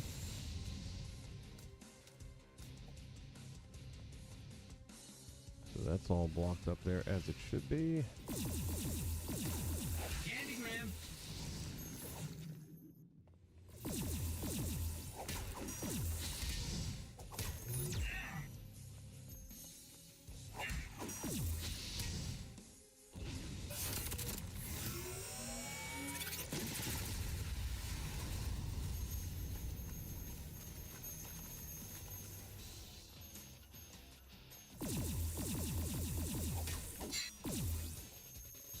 Ah, that one worked. So it's a bad replayer in general. I just have to replace that.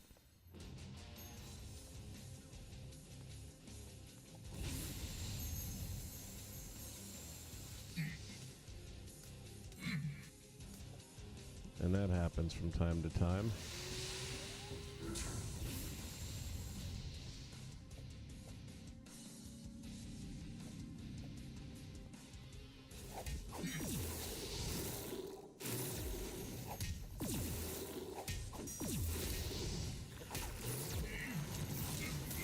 Uh-oh.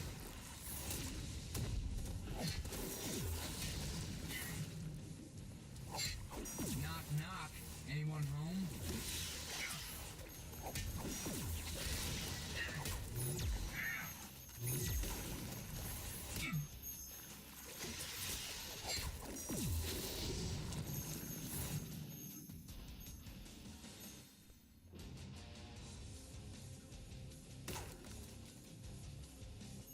And I still want to go back in and put... Oh, I gotta hide that. The lava rocks that erupt.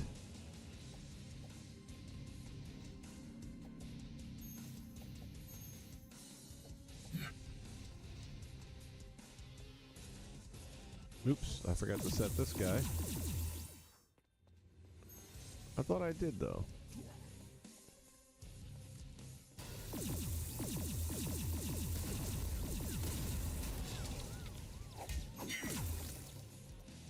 Oh, and there goes the other one. So it was one bad replayer, and I don't know what would make that happen, but it does.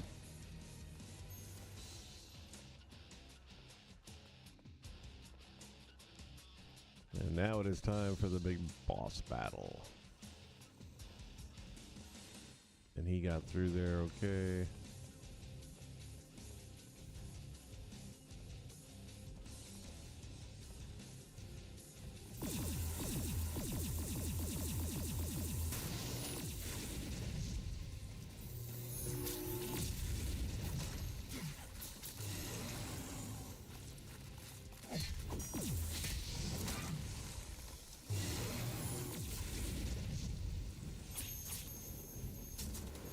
Make it run.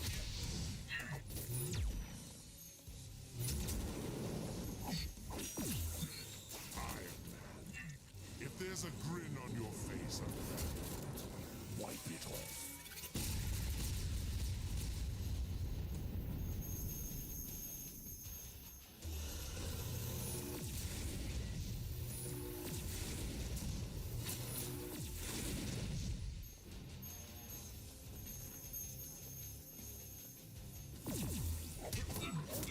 Ooh, ooh, ooh. Whenever I see you, there's a word that pops into my head. Crazy.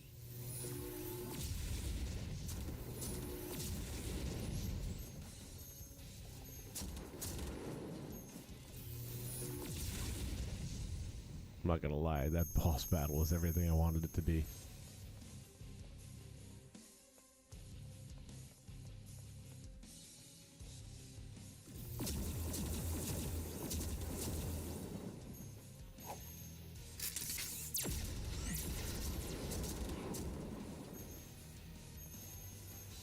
Okay. So tomorrow we'll put all the finishing touches on. We're going to replace that one replayer.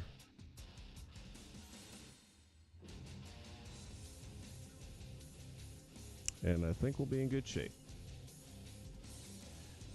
All right, we've come to that part of the stream where I like to remind everybody when it comes to Disney Infinity, the only limitation is your imagination.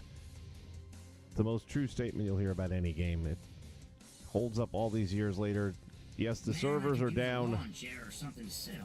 Servers are down, which doesn't allow us to trade our work once again. You know, it used to be able to upload this kind of toy box and then anybody could download it. Sadly, now you literally have to just go build your own. But hopefully these videos will give you the opportunity to do that if you so choose. In the meantime, everybody, stay safe, and we'll see you again real soon.